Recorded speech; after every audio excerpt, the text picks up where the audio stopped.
चलो भाई स्टार्ट कर रहे हैं हम लोग। आज के हमारे क्वेश्चन है क्लास 12 पे बेस्ड, है ना, क्लास 12 एनसीईआरटी पे based most expected question for NEET, ठीक है, 2023। तो स्टार्ट करते हैं। देखो फर्स्ट क्वेश्चन है हमारे पास, which one is correctly matched.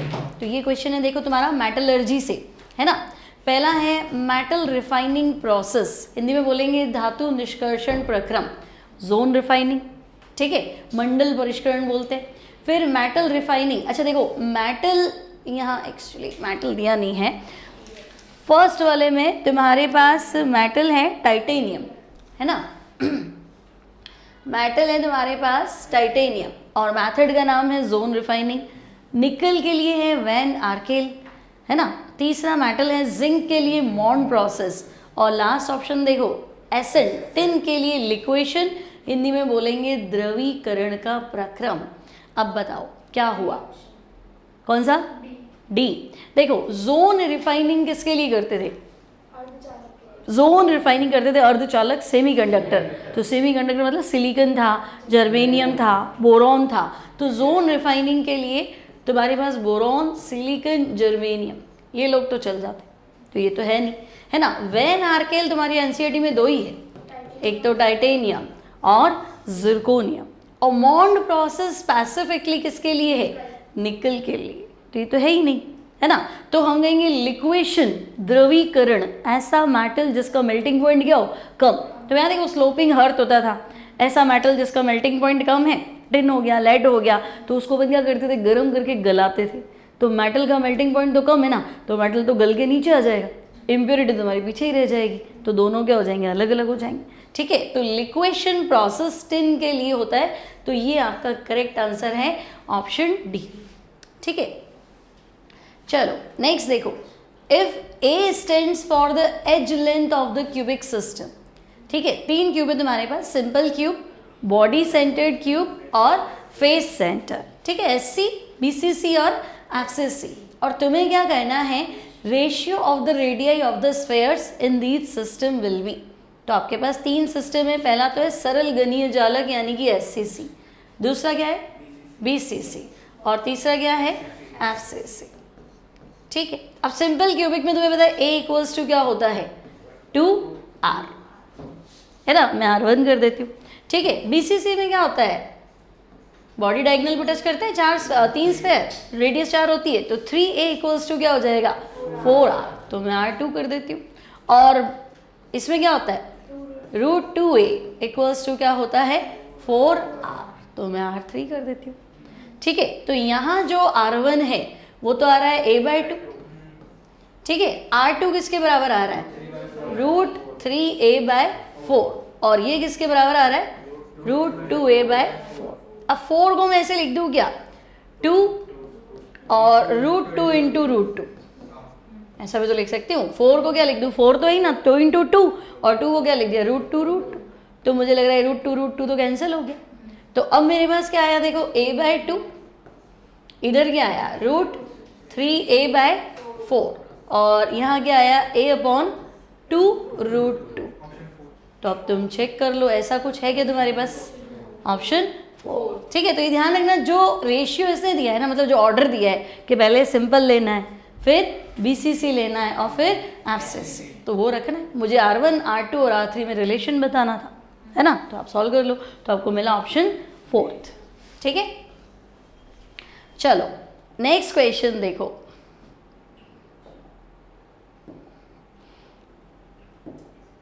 ठीक है। नेक्स्ट क्वेश्चन देखो, विच of the following on reaction with aqueous KOH produces acetaldehyde. तो मेरे पास ये 4 ऑप्शन है ना। एक्वस KOH, K+OH-, तो मेरे को एल्डिहाइड चाहिए, कहाँ पॉसिबल लग रहा है? डी में। देखो अगर मैं डी ऑप्शन देखूँ, फर्स्ट में तो यही नहीं, एसिड बन जाएगा, है ना, अगर बनाए तो भी। यहाँ क्या बन जाएगा? अल्कोहल बन जाएगा, यहाँ पे ग्लाइकोल बनेगा। डी में कैसे हुआ? तो देखो CH3CHClCl, तुमने ले लिया एक्वस KOH, जलीय KOH में प्रतिस्थापन, सब्स्टिट्यूशन रिएक्शन होता है, तो हम कहेंगे लो 2 KCl चलेंगे, है ना। तो तुम्हारे को मिला CH3, CH, OH और OH। अब एक कार्बन पे 2 OH अनस्टेबल होते हैं, गर्म करते ही क्या जाएगा, वाटर, तो वाटर बाहर कर दो, तो वाटर बाहर करते ही तुम्हारा आंसर क्या हुआ, CH3CHO, एसिटल्डिहाइड। ठीक है, तो आंसर क्या बना, ऑप्शन डी। सिंपल है ये भी। ठीक है, चलो नेक्स्ट में, identify R in the following series of reaction. तो देखो तुम्हें ये इस तरह का अल्कोहल दे रखा है ना, दिख रहा है बराबर। तो देखो तुम्हारे पास है ये CH3, CH2, CH2 और OH। सही। अब पहला स्टेप देखो, कंसंट्रेटेड H2SO4 और हीट। तो तुम सबको पता है सांद्र H2SO4 निर्जलीकरण है ना, डिहाइड्रेशन के लिए क्या होता है, रिस्पॉन्सिबल। तो तुम कहोगे कि भाई एक तो H2SO4 है, तेजाब है, दूसरा मुझे हीट करना है, तो वाटर एलिमिनेट करना है। तो सोचो बीटा एलिमिनेशन करें, है ना। तो OH जिससे जुड़ा है वो अल्फा और पड़ोसी क्या है, बीटा। तो ये तो OH दे देगा और ये H दे देगा। तो मुझे लग रहा है पहले तो P ले लूँ अपन, CH3 CH double bond CH2, ये प्रोपीन हो गया और ये क्या हो गया, P हो गया। अब क्या है, ब्रोमीन और CCl4। तो देखो इसकी रिएक्शन ब्रोमीन से कराओ इन प्रेजेंस ऑफ CCl4। भाई ब्रोमीन घुल जाती है ना CCl4 में, तो डबल बॉन्ड है, तो तुम कहोगे एक Br इधर, एक Br इधर, और डबल बॉन्ड किस में कन्वर्ट हो जाएगा, सही। ये भी सिंपल है। तो हम कहेंगे ये कुछ ऐसा बना, CH3 CH Br CH2 और Br। यहाँ तक भी ठीक है। ये आपका क्या है, Q है। अब बोलो, P पहचान लिया, Q पहचान लिया, अब अल्कोहलिक QH। तो अल्कोहलिक QH आपका एलिमिनेशन, और वो भी कौन सा, बीटा एलिमिनेशन, बीटा विलोपन के लिए रिस्पॉन्सिबल है। तो मुझे पता है अगर मैं एक बार KOH ले लूँगी तो देखो यहाँ से Br, यहाँ से H, फिर एक बार और KOH ले लूँगी तो यहाँ से Br, यहाँ से H, तो ले देके मुझे एल्काइन तक पहुँचना पड़ेगा। तो वैसा ऑप्शन ढूंढ लो, डी। ठीक है। अब देखो ये तो वैसे भी किसी भी सिचुएशन में पॉसिबल ही नहीं था, है ना, और अल्कोहलिक KOH आ गया तो एलिमिनेशन तो दिखा नहीं था, तो अब ऐसे ही बता सकते थे। और ये क्यों नहीं हुआ, क्योंकि प्रोपीन तो मेरे पास P बन गया, तो ये तो वैसे ही नहीं था। तो आपका आंसर हो गया ऑप्शन डी। सिंपल है, कर लिया था, ये भी बन गया था। ठीक है, चलो आगे बढ़ते हैं। नेक्स्ट देखो, zone refining is based on the principle that, मंडल परिष्करण। जोन रिफाइनिंग याद है आपका, जो इम्प्योर मेटल था उसको हम क्या करते थे, एक रॉड में कन्वर्ट कर देते थे, है ना, उसकी एक छड़ बना दी, रॉड बना दी, ठीक है, और inert atmosphere of nitrogen pack कर लेते थे, और बाहर हवा नहीं होनी चाहिए, ठीक है, हवा मतलब ऑक्सीजन, तो मेटल रिएक्ट कर लेगा। तो हम ले लेते बिल्कुल नाइट्रोजन में, नाइट्रोजन रिएक्ट नहीं करेगी। उसके ऊपर चलाते थे हम हीटर, याद है, ऊपर नीचे से हम चलाते थे हीटर। तो हीटर क्या करेगा, मेटल की रॉड को गर्म करेगा। जोन रिफाइनिंग का मानना है कि जब मेटल गर्म होता है ना, तो इम्प्योरिटी ज़्यादा सोल्यूबल होती, क्योंकि मेटल गर्म होगा तो पिघलेगा, पिघलेगा तो impurities are more soluble in the fused state, है ना। अशुद्धियाँ जो होती है वो धातु की क्या बोलते हैं, फ्यूज्ड स्टेट, गलित अवस्था में ज़्यादा घुली हुई होती है। तो जहाँ हीटर है वहाँ मेटल गर्म है, वहाँ इम्प्योरिटी घुली हुई है। फिर हीटर आगे चला तो इम्प्योरिटी भी क्या चलेगी आगे, क्योंकि आगे आगे चलोगे तो मेटल क्या होगा, गर्म होता जाएगा, तो धीरे धीरे इम्प्योरिटी क्या होती है, आगे सरकती जाती है। फिर लास्ट में हम उस रॉड को क्या करते हैं, लास्ट में से कट कर देते हैं। ये जोन रिफाइनिंग का मानना है। अब ऐसी बात कौन बोल रहा है, सोचो। Second option, impurities are more soluble in molten matter than in solid. अशुद्धियाँ जो होती है वो गलित अवस्था में ज़्यादा विलय होती, तभी तो उसको हम हीटर से चला चला के एक तरफ इकट्ठा करके और कट ऑफ कर देते हैं। तो यहाँ आपका आंसर है ऑप्शन बी। ठीक है, ये हो गया आपका जोन रिफाइनिंग, हिंदी में याद रखना मंडल परिष्करण, है ना।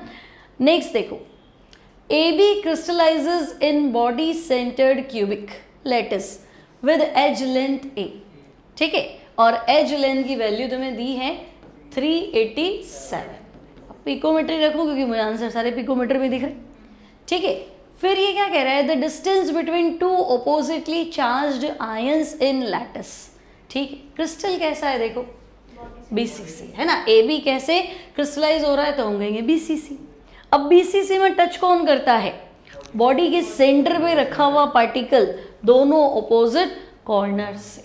आई बात समझ में। तो देखो अगर हम कहें कि भाई BCC बनाओ, BCC का स्ट्रक्चर या BCC में टचिंग कंडीशन क्या है, तो ये हमने बना दिया Q, ठीक है। अब इसकी बॉडी के बीचों बीच में जो पार्टिकल रखा है उसे हम बोलते हैं BCC पार्टिकल। ये टच करता है इसको, है ना, इस कोने को ये और ऑपोजिट वाले को ये, तो हम कहेंगे तो बॉडी डायगोनल है ना। और बॉडी डायगोनल की वैल्यू किसके बराबर होती है, √3a के बराबर होती है। अब अगर ये बीच वाला कैटायन है तो दोनों कॉर्नर क्या हो गए, RNN। तो वैसे तो आप बोलते हो देखो आधी रेडियस मतलब एक रेडियस इसकी और 2 रेडियस इसकी, तो वैसे तो आपने पढ़ा है √3a = 4r, लेकिन उस 4 रेडियस में से 2 तो है कैटायन की और 2 एनायन की, तो हम लेंगे 2r कैटायन और 2r एनायन। तुमसे क्वेश्चन में पूछा है कैटायन और एनायन के बीच की दूरी बता दो, तो तुम्हें r+ और r- फाइंड करना है, तो वो हो जाएगा √3a/2, 2 कॉमन लेके नीचे लिया, ठीक है। तो √3 तो ठीक है, a की वैल्यू कितनी है 287 डिवाइड बाय क्या हो जाएगा 2। अब √3 तो बताए तुम्हें कितना होता है 1.732 डिवाइड बाय क्या हो जाएगा 2 और मल्टीप्लाई कितना करना है 387। तो आंसर 387 से ज़्यादा है कि कम है?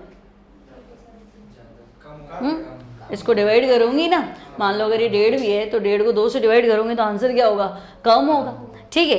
तो अब आंसर 380 से कम है, अभी तो सारे ही कम लगे।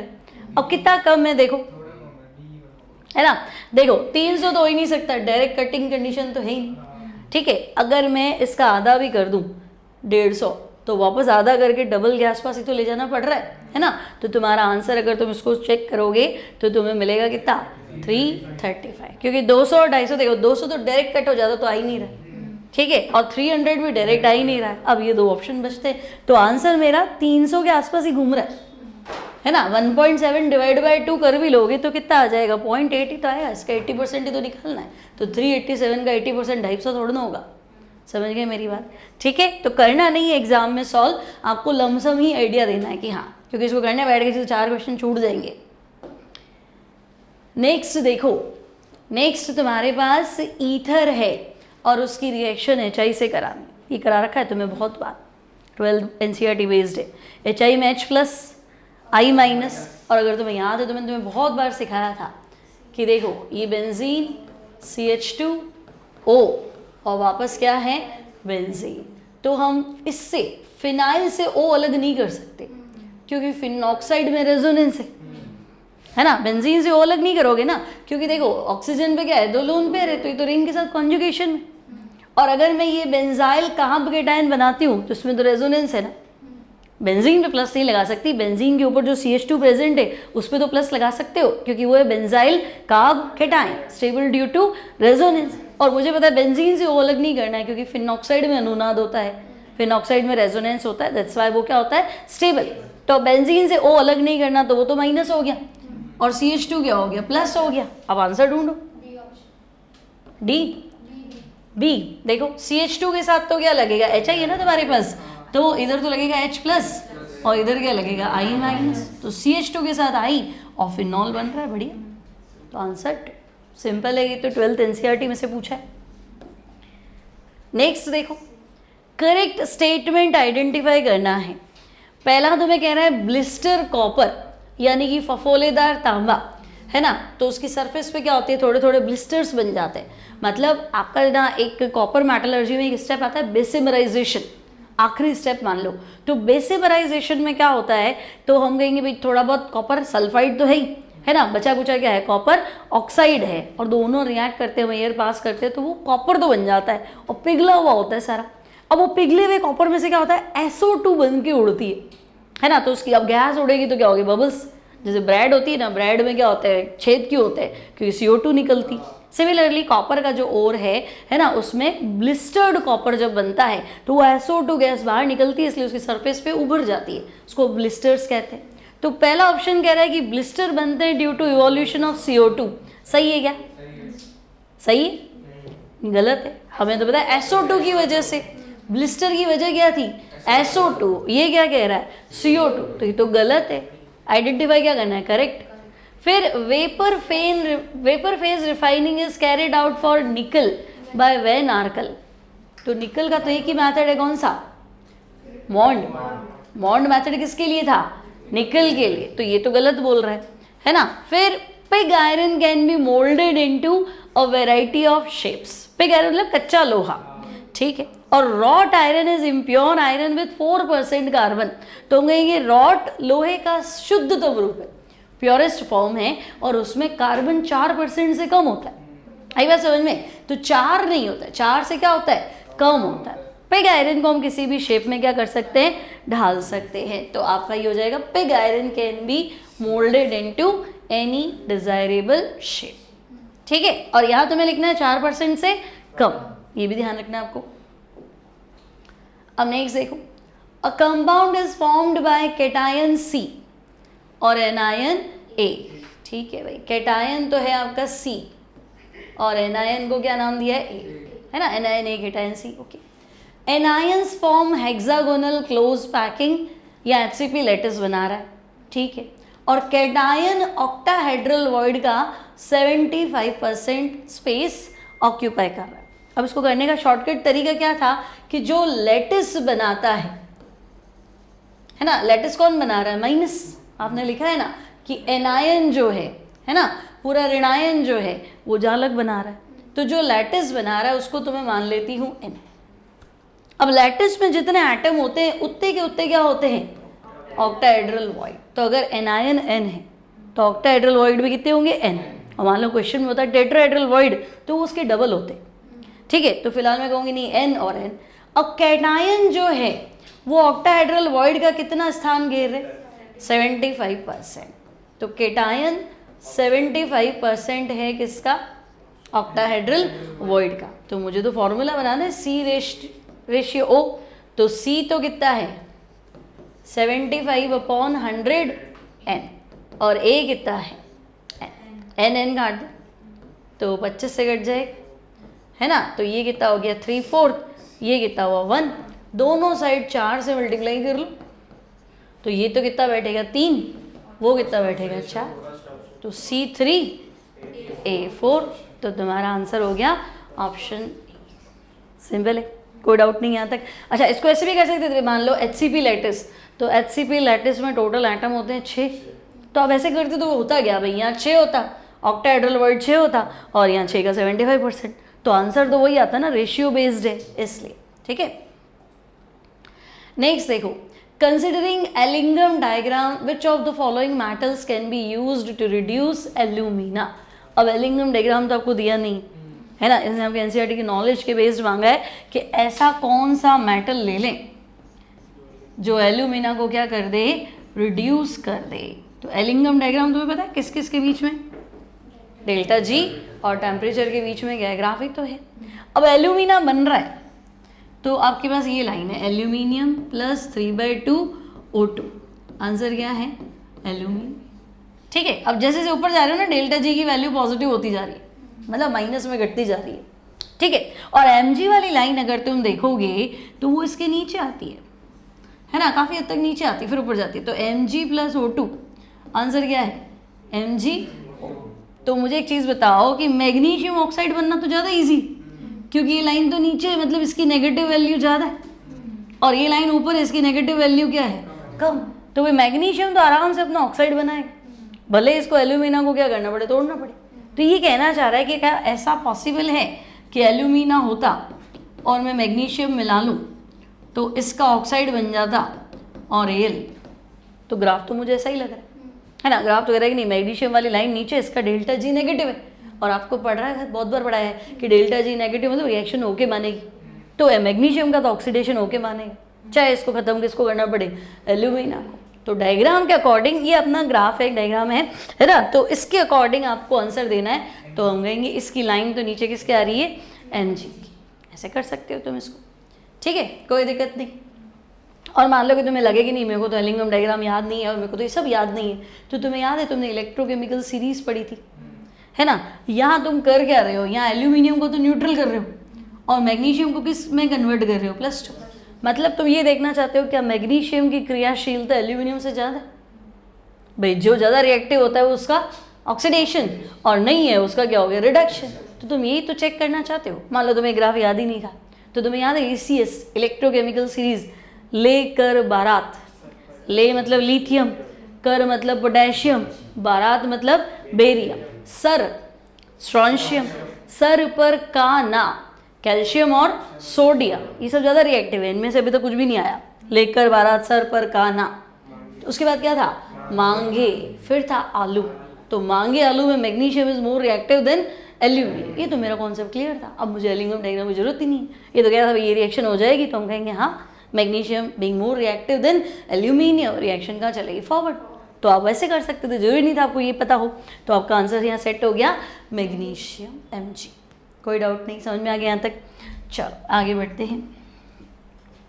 नेक्स्ट देखो, शॉर्ट की डिफेक्ट याद है ना, 2-3 तरह के डिफेक्ट थे, स्टोइकियोमेट्रिक, नॉन स्टोइकियोमेट्रिक और इम्प्योरिटी।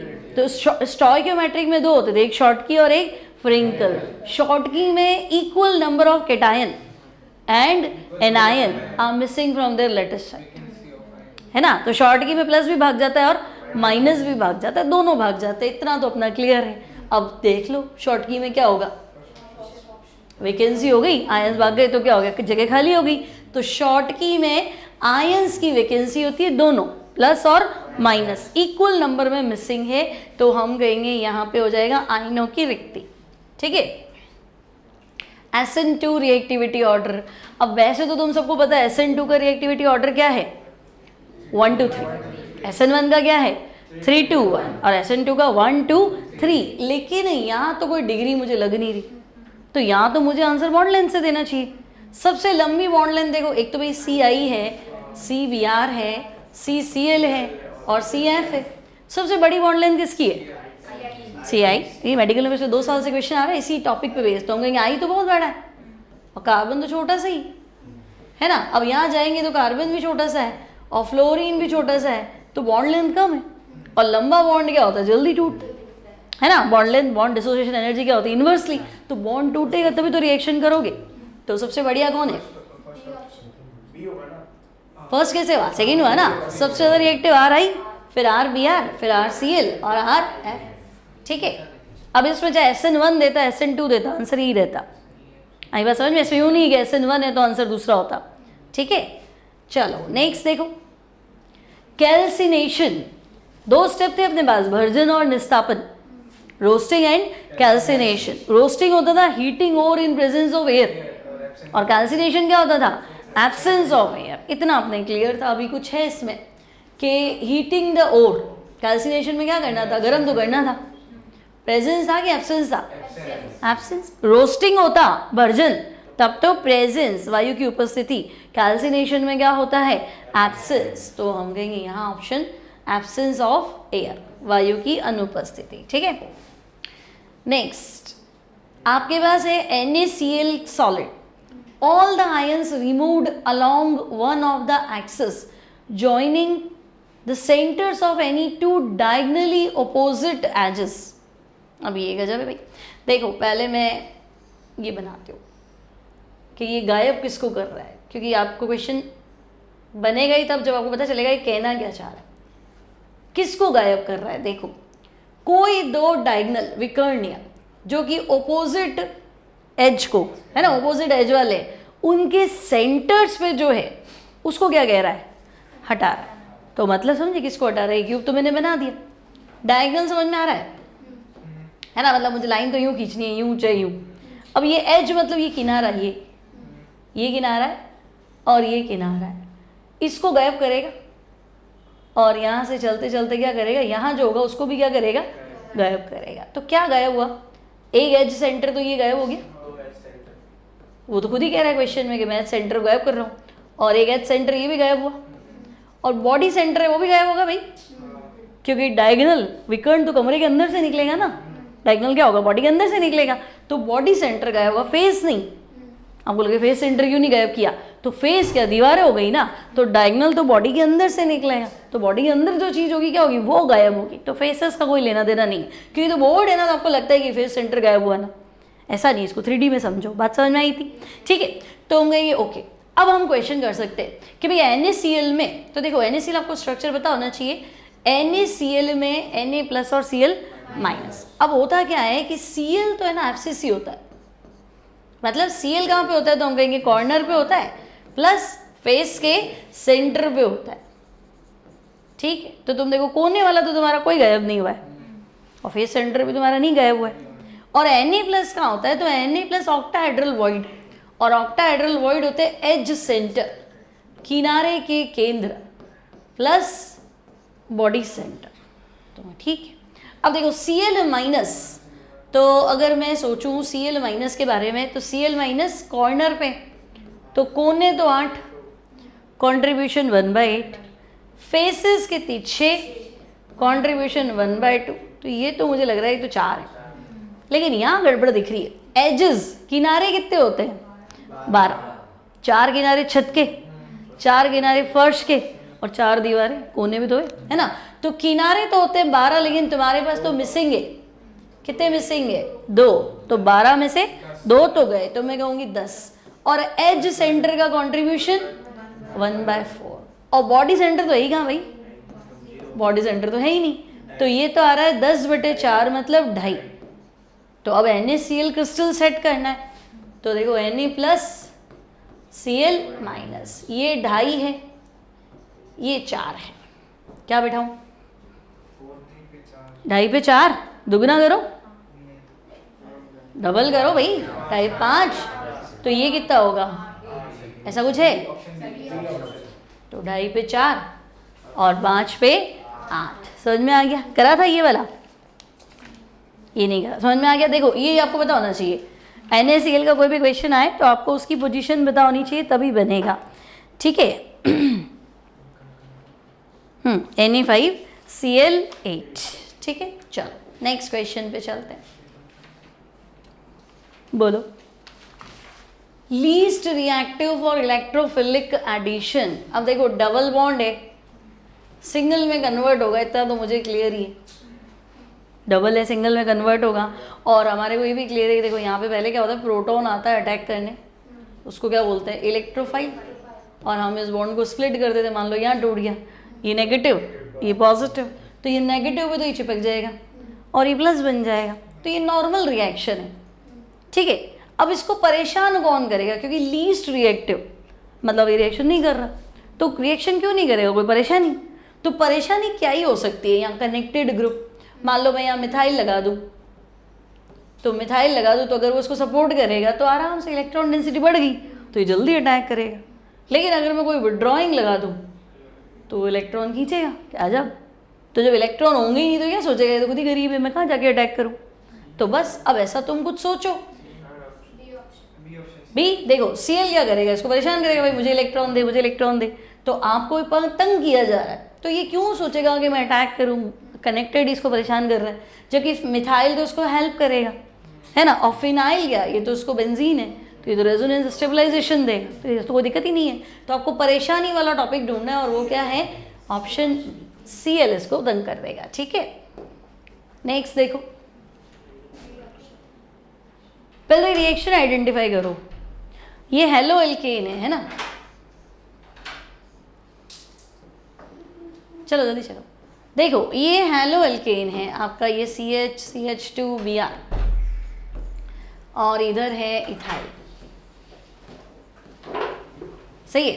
अब ध्यान से देखो ये चीज क्या बता रही है आपको, ये मिथॉक्साइड और मीथेनॉल ये क्या बता रहे हैं, विलोपन। देखो तुम्हें पता था अल्कोहलिक KOH, याद करो अल्कोहलिक KOH, तो अल्कोहलिक KOH का मतलब क्या होता है, मान लो मिथेनॉल ले लो तो मीथेनॉल और KOH, तो ध्यान से सोचो KOH तो OH माइनस देगा, मीथेनॉल को प्रोटॉन छोड़ना पड़ेगा क्योंकि स्ट्रॉन्ग बेस है, तो तुम्हें क्या मिला, तुम्हें मिथॉक्साइड ही तो मिला है ना, मिथॉक्साइड प्लस क्या मिला वाटर और प्लस K प्लस, वो तो Br को ले जाने के लिए है ही।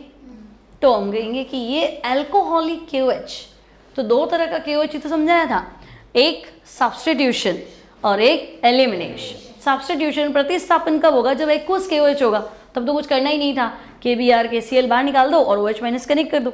और अल्कोहलिक KOH में क्या करना था, बीटा एलिमिनेशन। तो आपको यहाँ से पकड़ना था कि अरे ये गड़बड़ है, ये अल्कोहलिक KOH है और अल्कोहलिक KOH आती, मुझे तो पता है बीटा एलिमिनेशन। अब अगर मैं ज़्यादा दिमाग नहीं लगाती तो मुझे तो एल्कीन आंसर ढूंढना था, मतलब कुछ ही नहीं आता, लेकिन आपका इतना तो पक्का था कि हाँ होना क्या चाहिए था, एलिमिनेशन प्रोडक्ट। तो एलिमिनेशन प्रोडक्ट तुम्हें क्या ही नजर आ रहा है, डी। और अब मैं सोचूंगी नहीं ऐसे कैसे, तो सोच लो आपको तकलीफ क्या है ना। बीटा एलिमिनेशन तो ये तो BR जाएगा ही जाएगा, और पड़ोसी ये अल्फा हो गया, ये क्या देगा, H देगा, तो बीच में क्या आएगा, डबल बॉन्ड, तब भी आंसर तो चौथा ही बन रहा है ना। E2 मैकेनिज्म लगेगा यहाँ पे, तो यहाँ आपका ऑप्शन हो गया ऑप्शन डी। समझ में आ गया, कोई दिक्कत नहीं, ठीक है। थोड़ा नजर, सब पढ़ा हुआ है, पहचानने वाली बात है कि तुम अगर उसको पकड़ लिया क्वेश्चन को तब तो तुम पहुंच जाओगे। अब ये देखो, ये तो 10 बार पढ़ लिया। मॉन्ड प्रोसेस रट लो भाई, मॉन्ड किसके लिए था, निकल, तो बात ही खत्म कि मॉन्ड प्रोसेस निकल के लिए था, ठीक है। और देखो फर्स्ट ऑर्डर रिएक्शन के लिए रेट कांस्टेंट, फर्स्ट ऑर्डर है, ठीक है, तो रेट कांस्टेंट क्या होता है, के, कितनी वैल्यू है, 4.606 इंटू 10⁻³ सेकेंड इनवर्स, ठीक है। अब 2 ग्राम को कितना बनना है, 0.2, तो R0 शुरू में तो कितना है 2 ग्राम, और बचा हुआ कितना है 0.2, और पूछा गया है टाइम। फर्स्ट ऑर्डर का फॉर्मूला याद है, time equals to 2.303 divide by k तो ये रहा ना 4.606, 10⁻³ को ऊपर ले जाते पहले से 3, फिर log 10, R0 कितना है 2, और ये कितना है 0.2 है ये, ठीक है, तो हम कहेंगे तो 0.2, तो ये तो log 10 की वैल्यू कितनी होती है 1, और ये 2 बार घटेगा, और 1000/2 कितना हो गया, 1000/2 कितना हो गया 500, और टाइम है तो सेकेंड। सब चीज़ें देखना, इसने क्या दिया था सेकेंड इनवर्स, तो मेरा आंसर आएगा सेकेंड, तो आंसर क्या है फर्स्ट, बस सिंपल, क्लियर, कोई डाउट नहीं। चलो नेक्स्ट,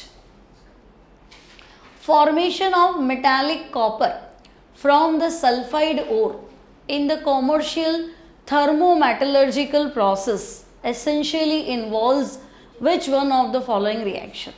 अब देखो बहुत ही, ये अभी बताई थी तो मैंने ब्लिस्टर कॉपर वाली, है ना, ये बहुत फेमस रिएक्शन है। कॉपर में चलता है सेल्फ रिडक्शन, कॉपर ही कॉपर को क्या करने वाला है, रिड्यूस। तो आखिरी रिएक्शन मतलब अगर आप कॉपर मेटलर्जी देखो तो कॉपर का प्रिंसिपल ओर, मुख्य अयस्क कौन सा है, कॉपर पायरेटीज, CuFeS2, कॉपर पायरेटीज। फिर सल्फाइड ओर है, तो कंसंट्रेशन के लिए मेथड कौन सा होता है, फ्रोथ फ्लोटेशन मेथड, झाग प्लवन विधि से हम उसको कंसंट्रेट कर देंगे।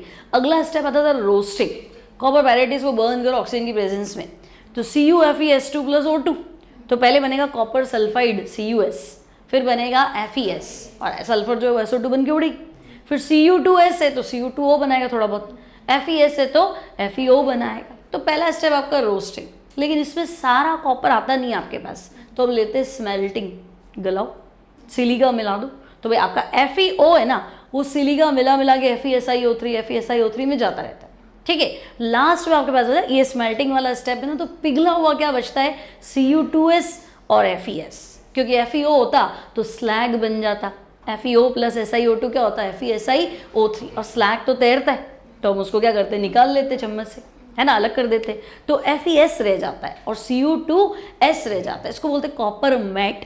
आई बात समझ में। उसके बाद स्टेप आता है बेसिमराइजेशन, तो उसमें एक पाइन शेप, है ना, नाशपाती के आकार की भट्टी होती है, उसको बोलते हैं बेसिमर कन्वर्टर। अब आपने Cu2S डाला, आपने FeS डाला, और बॉटम पार्ट से उसमें ना गर्म हीट जो है ना, गर्म वायु के झोंके हीट प्रोवाइड करते हैं उसको एयर के साथ, तो वापस FeS FeO बनाएगा।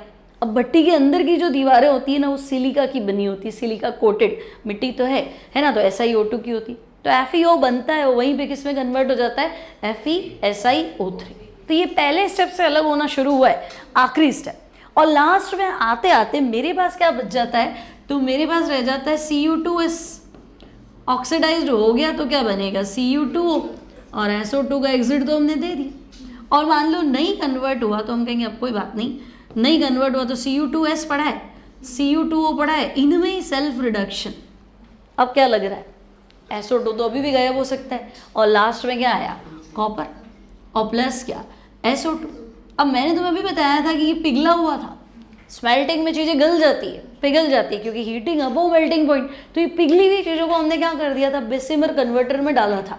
अब वो पिघला हुआ उसमें से SO2 निकली तो उसकी सरफेस पे क्या हो जाता है, उभार बन जाते हैं, ब्लिस्टर्स बन जाते हैं। इसको हम बोलते हैं ब्लिस्टर्ड कॉपर, फफोलेदार तांबा।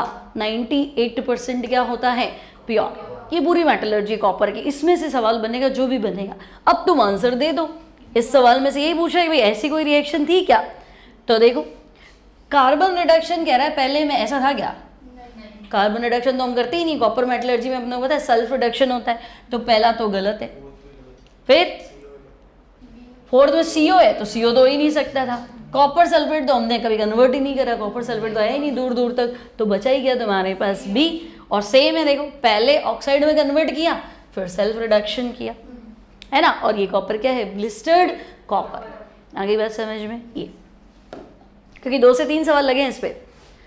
अब देखो फॉर एन एक्सोथर्मिक रिएक्शन, तो एक्सो नाम सुनते ही मेरे दिमाग में आया कि हीट रिलीज हुई, तो मतलब दिया तो मैंने कम है और जो मिला है वो ज़्यादा है। तो मुझे इतना दिमाग में क्लियर हो गया, एक्सोथर्मिक पढ़ते कि शुरू का ग्राफ तो छोटा होगा, आखिरी ग्राफ क्या होगा, बड़ा होगा, तभी तो रियल टेस्ट नेगेटिव आएगा। इतना क्लियर। अब ये क्या कह रहा है कि भाई एक एक्सोथर्मिक रिएक्शन है वो 2 स्टेप में पूरी होती है। पहला स्टेप देखो A + B से X बना और ये स्लो स्टेप है। तो स्लो स्टेप मतलब धीमा धीमा चलेगा तो बहुत सारी एनर्जी खा जाएगा, है ना। और आपके पास X बनेगा और X से AB फटाक से बनेगा, मतलब ग्राफ जंप मारेगा एकदम से, ठीक है। तो ऐसा कुछ ढूंढो,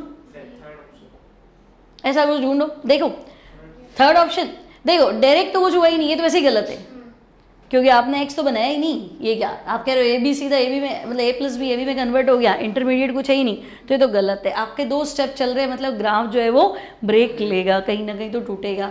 अब पहला स्टेप स्लो है तो शुरू में एनर्जी बहुत ज़्यादा जाएगी, हालांकि मिलेगी वो ओवरऑल और ज़्यादा होगी क्योंकि एक्सोथर्मिक है ना। तो अब ढूंढो तुम, तो हम कहेंगे देखो ये क्या, ये ज़्यादा है, फिर ये रुक गया यहाँ पे और फिर वापस ऊपर एनर्जी गई, तो इतना नहीं है क्योंकि आपका पहला स्टेप स्लो है। तो शुरू वाले स्टेप में एक्टिवेशन एनर्जी ज़्यादा है ना, दूसरे स्टेप में एक्टिवेशन एनर्जी क्या है, कम। तो ये गलत समझे, क्यों, क्योंकि ये तो आपको एनर्जी कम दे दी।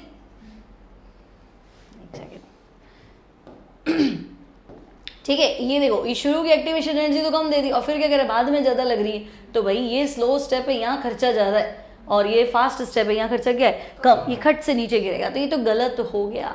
ठीक है, अब ढूंढो, ये है नहीं, ये है नहीं, अब फोर्थ क्यों नहीं है, क्योंकि ये तो एंडोथर्मिक का है, दी गई ऊर्जा तो बहुत ज़्यादा है और फाइनल मिली ऊर्जा क्या है, कम। तो एंडोथर्मिक थोड़ा ना कह रहा था, एक्सो कह रहा था। तो मुझे पता है ओवरऑल तो रिजल्ट में ये ज़्यादा होना ही चाहिए। ठीक है, और पहला स्टेप स्लो है तो शुरू में एनर्जी ज़्यादा लगेगी और अगले के बाद में ये स्लो स्टेप है तो सॉरी ये फास्ट है तो यहाँ कम लगे। तो यहाँ आपका आंसर है ऑप्शन सी। ठीक है, चलो नेक्स्ट देखो, हाइड्रोकार्बन में कन्वर्ट करना है। देखो एक तो कीटोन है, एक तो कीटोन है, इसको किस में कन्वर्ट करना है, CH2 में। ठीक है, और एक क्या है, एल्कोहल है, इसको भी किस में कन्वर्ट करना है, एल्कीन।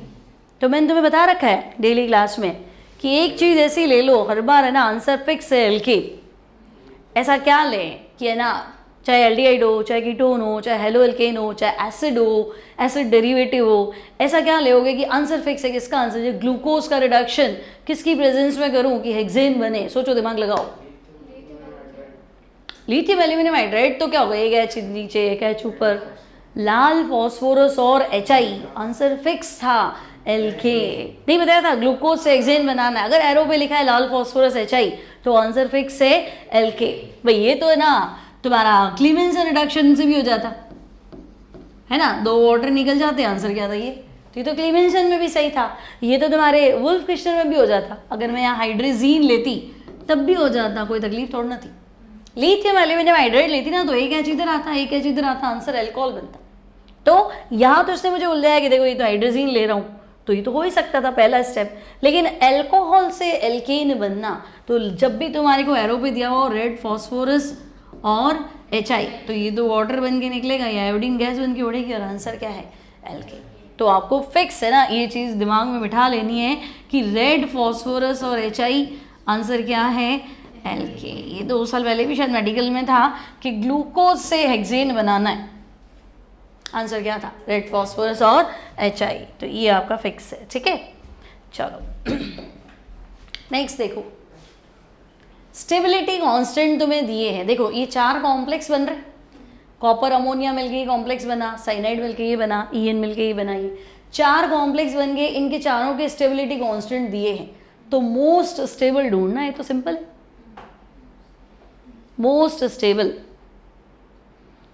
देखो K क्या होता है? Product upon react. Kp निकालो, Kc निकालो, Ka, Kb, सब में एक ही कॉन्सेप्ट है, प्रोडक्ट अपॉन रिएक्ट। तो K की वैल्यू बढ़ेगी तो प्रोडक्ट बढ़ेगा, तो प्रोडक्ट स्टेबल है तभी तो आपकी रिएक्शन फॉरवर्ड चल रही है। और K की वैल्यू क्या आ रही है? ज़्यादा। तो K की वैल्यू जितनी ज़्यादा, प्रोडक्ट उतना ज़्यादा बन रहा है। तो चीज़ बनती कौन है नेचुरली? जो स्टेबल होती है। तो अब तुम सोचो क्या आंसर होना चाहिए? बी ऑप्शन, है ना। 10 की पावर 27 है ना, पावर देखो, और वहाँ कितना है? 11। तो हम कहेंगे बी ऑप्शन, ठीक है। K बढ़ेगा, K का तो मतलब ही स्टेबिलिटी कांस्टेंट है। K का तो मतलब क्या है? Stability constant. और फिर पूछा लो मोस्ट स्टेबल बताओ, तो भाई K तो स्टेबिलिटी बता रहा है ना, तो K बढ़ेगा। तो सीधी सी बात है, क्या चीज़ बढ़ेगी? स्टेबिलिटी बढ़ेगी। तो आपको तो कुछ सोचना ही नहीं है, 10 की पावर देख के आंसर निकाल लो, ठीक है। चलो आगे बढ़ो। वुड्स रिएक्शन में बहुत ज़्यादा यील्ड चाहिए। वुड्स याद है तुम्हें?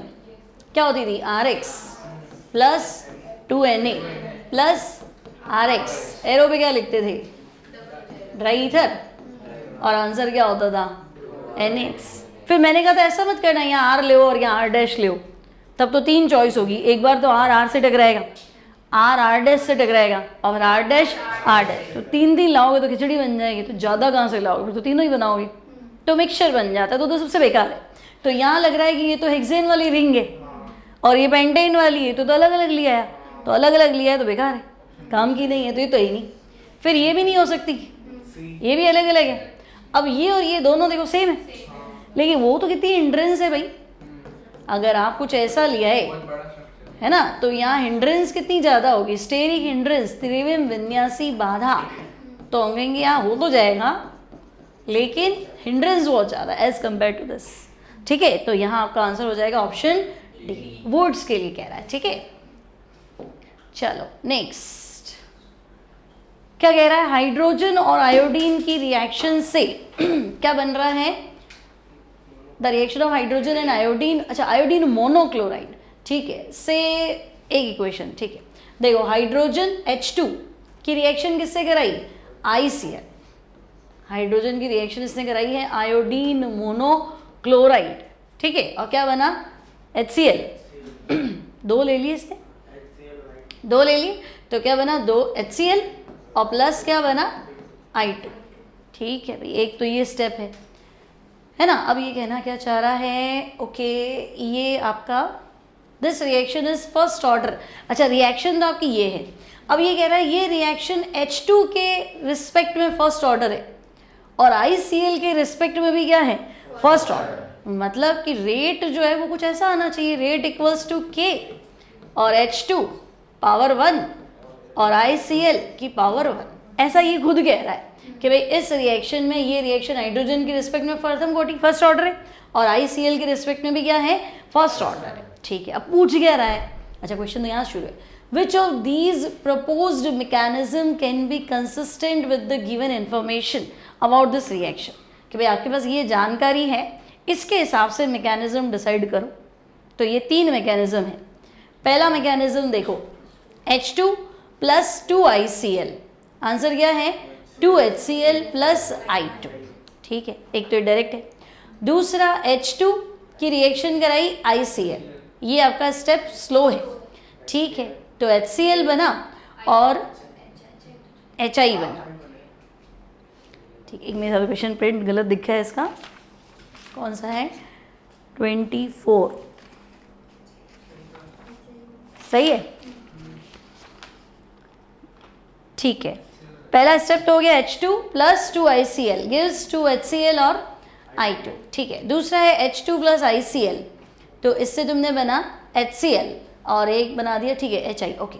और तीसरा देखो fast step, HI plus ICl, answer क्या है HCl प्लस I, ये भी फास्ट है। तो ये 3 मैकेनिज्म है। अब कौन सा सही है, तो ध्यान से देखो कौन सा सही है। इसने मैकेनिज्म में आपको है ना स्टेप्स नहीं दिए, फास्ट स्लो कुछ नहीं दिए। तो देखो स्लो मूविंग स्टेप में अगर मैं देखूं, मान लो अगर मैं ये मैकेनिज्म देखूं, तो मुझे क्या लग रहा है, rate equals to K, H2 की पावर तो क्या लग रहा है 1, और ICl की पावर भी क्या लग रहा है 1। तो यही चाहिए था मुझे, H2 की पावर 1 और ICl की पावर 1। तो ये तो सही, एक मैकेनिज्म तो सही है। और सोचो, इसको थोड़ा छोटा कर दे क्वेश्चन को। ऑप्शंस इसके ये है ना,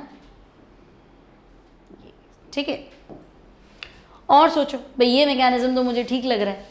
तीसरा मैकेनिज्म देखो, तीसरे मैकेनिज्म में रिएक्टेंट ही क्या है, तो मैं HI लूँगी तो कैसे काम चलेगा, रेट इक्वल्स टू रिएक्टेंट लेते ना, तो HI कैसे लूँगी, मुझे तो रिएक्टेंट में क्या चाहिए H2, तो ये तो है ही नहीं काम गई। और ये सही है क्या, H2 और क्या ले लूँ 2 ICl, और आंसर क्या है 2 HCl प्लस I2। तो हम इसको ले तो सकते थे, लेकिन ICl की पावर 1 चाहिए, है ना, H2 प्लस 2 ICl, ठीक है। तो देखो इसको कैसे, अगर मैं इसके हिसाब से चलूँ, अगर मैं ऑप्शन फर्स्ट ले लेती हूँ और मान लो कि मुझे स्लो फास्ट तो नहीं दिया, तो अगर मैं इसको मान लूँ अगर एलिमेंट्री रिएक्शन, तो मेरा मैकेनिज्म क्या बनता है, मतलब रेट एक्सप्रेशन क्या बनता है, rate equals to K, H2 की पावर तो 1 और ICl की पावर कितना 2, क्योंकि अगर एलिमेंट्री रिएक्शन होती है तो इसमें जो मॉलिक्युलरिटी होती है वही ऑर्डर होता है। तो इसके हिसाब से तो मैकेनिज्म ये आ रहा है, इसके हिसाब से मैकेनिज्म ये आ रहा है, और इसको तो मैं लूँ ही क्या, HI तो मुझे वैसे भी किसी भी हद पे नहीं चाहिए ना। इसके हिसाब से क्या बन रहा है, rate equals to K, HI और ICl, तो मेरे को तो HI चाहिए ही नहीं ना, ठीक है ना, मेरे पास तो ये चीज़ थी। तो इसके हिसाब से चलूँ तो इसके हिसाब से हमारे पास क्या था, rate equals to K, H2 की पावर 1 और ICl की पावर, टोटल ऑर्डर मुझे 2 चाहिए, यहाँ टोटल ऑर्डर कितना आ रहा है 3, तो ये तो बैठेगा नहीं। फिर ये मैच कर ही गया था सेकंड वाला, और यहाँ तो हम कहेंगे यहाँ पे तो हमारे पास HI आ रहा है जो कि किसी काम का नहीं, तो अब मेरा एक ही सेट हो रहा है आंसर 2, तो आंसर 2 अपने पास अकेला है ना, हाँ पहले मुझे लगा अकेला है ही नहीं, तो चेक करना पड़ा, ठीक है, समझ में आ गया, अकेला है तो टेंशन ही नहीं है, यही सेट हो, समझ में आ गया कैसे करना है, ठीक है। चलो नेक्स्ट देखो, कौन सा आउटर ऑर्बिटल कॉम्प्लेक्स है और पैरामैग्नेटिज्म शो कर रहा है। पहले तो देख लो सबके सब में अमोनिया लिगेंड है, तो आपको एक चीज़ तो है कि करके देखना है। अब एक चीज़ देखो कि ये Zn+2 है ना, तो Zn+2 में ले दे के 3D10 होगा, सही है, तो 3D10 होगा तो अनपेयर्ड तो है ही नहीं, और जो अनपेयर्ड नहीं होता वो चीज़ क्या होती है, डायामैग्नेटिक। तो मुझे पता है ये आंसर तो नहीं है, ये तो किसी भी हद पे आंसर नहीं। अब और सोचूं तो यहाँ निकल+2 आएगा, तो निकल+2 क्या होता है 3D8, 4s2 के 2 तो चले गए। अब 3D8 को मैं कितना भी सेट करूं, देखो 8 इलेक्ट्रॉन है, और तुम्हें पता है कि अमोनिया स्ट्रॉन्ग फील्ड है, अमोनिया क्या होता है स्ट्रॉन्ग फील्ड, तो स्ट्रॉन्ग वाले में मुझे इनर ऑर्बिटल लेना पड़ेगा, लेकिन मैं इनर लेऊँ कैसे, ये 3 5 हो गए, 6 7 8, अगर मैं इसको पीछे भी डाल दूँ तो मेरे को क्या ही मिलेगा, नहीं मिलेगा, है ना। तो मुझे यहाँ पे इस केस में क्या करना पड़ेगा, तो मैं कहूँगी ये 3D है, ये 4s है, ये 4p है, और लीगेंड तो मेरे पास 6 आ रहे हैं, तो ले दे के हमें कहाँ जाना पड़ेगा, बाहर भागना पड़ेगा d ऑर्बिटल के लिए। तो अगर मैं बाहर वाला ऑर्बिटल लेती हूँ तो क्या मिलेगा sp3d2, सही है, और अनपेयर्ड इलेक्ट्रॉन कितने दिख रहे हैं 2। अब ऐसा हमने पहले केस में क्यों नहीं किया, तो देखो क्रोमियम+3, तो क्रोमियम क्या होता है 3d5, 4s1, 3 निकाल दो तो क्या होता है 3d3, तो मैं कहूँगी अगर 3d3 है तो अनपेयर्ड तो चलो मिल जाएगा, 1 2 3, और 2 ऑर्बिटल अंदर के ही मिल जाएंगे ना, बाहर जाने की जरूरत क्यों है, क्योंकि अमोनिया तो स्ट्रॉन्ग फील्ड है, अंदर वाले ऑर्बिटल लेना चाहेगा। तो फिर ये पैरामैग्नेटिक तो हो जाएगा, लेकिन ये क्या होगा, इनर ऑर्बिटल, और तुम्हें तो आउटर भी चाहिए और पैरामैग्नेटिक भी चाहिए। तो पहले में क्या समस्या है कि पैरामैग्नेटिक तो है, अनपेड इलेक्ट्रॉन तो है, लेकिन ये क्या है, इनर है। डी ऑर्बिटल अंदर वाला लिया ना, इनर है, तो इनर नहीं चाहिए, तो पहला आंसर तो हुआ नहीं। चौथे में तो हम कहेंगे वैसे ही आंसर नहीं है, और ये तो अपना सेट भी हो गया। और कोबाल्ट में आते तो कोबाल्ट क्यों नहीं है आंसर? कोबाल्ट क्या होता है, 3d7 4s2, 3 कम करो, 3d6। तो मुझे बताओ 3d6 को तो हम 3 में सेट कर ही सकते थे। भाई अमोनिया कहेगा मुझे तो अंदर वाले ऑर्बिटल चाहिए, तो अंदर वाले चाहिए तो लो ले लो, तो तुम्हें अंदर मिल गया ना। तो ये भी D2sp3 बनाएगा। तो बस एक ही है जो आपकी बात नहीं मान रहा, निकल +2। वो कहेगा कि नहीं मैं तुम 2 इलेक्ट्रॉन लेके कहाँ जाऊँगा, और तुम पीछे डाल भी दोगे तो वही क्या जाएगा, बैठेगा नहीं, है ना। तो आपका आंसर हो जाएगा ऑप्शन सी। ठीक है, अब आगे देखो, the following data are obtain during the first order decomposition. अब इसके लिए थोड़ी जगह चाहिए अपन को।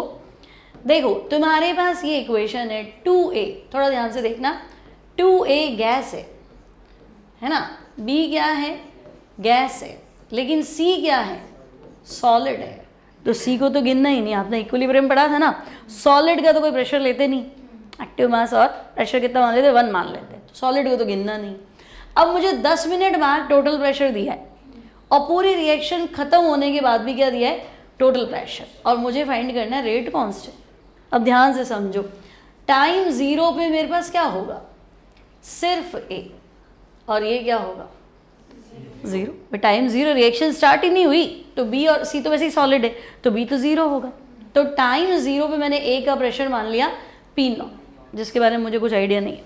फिर 10 मिनट बाद, टाइम 10 मिनट, तो P0 में से कितना कम हो जाएगा, P। अब ध्यान रखो, अगर ये 2 गायब होता है तो ये 1 बनता है, तो अगर ये P कम हुआ तो ये कितना होगा, P/2। इतना सही।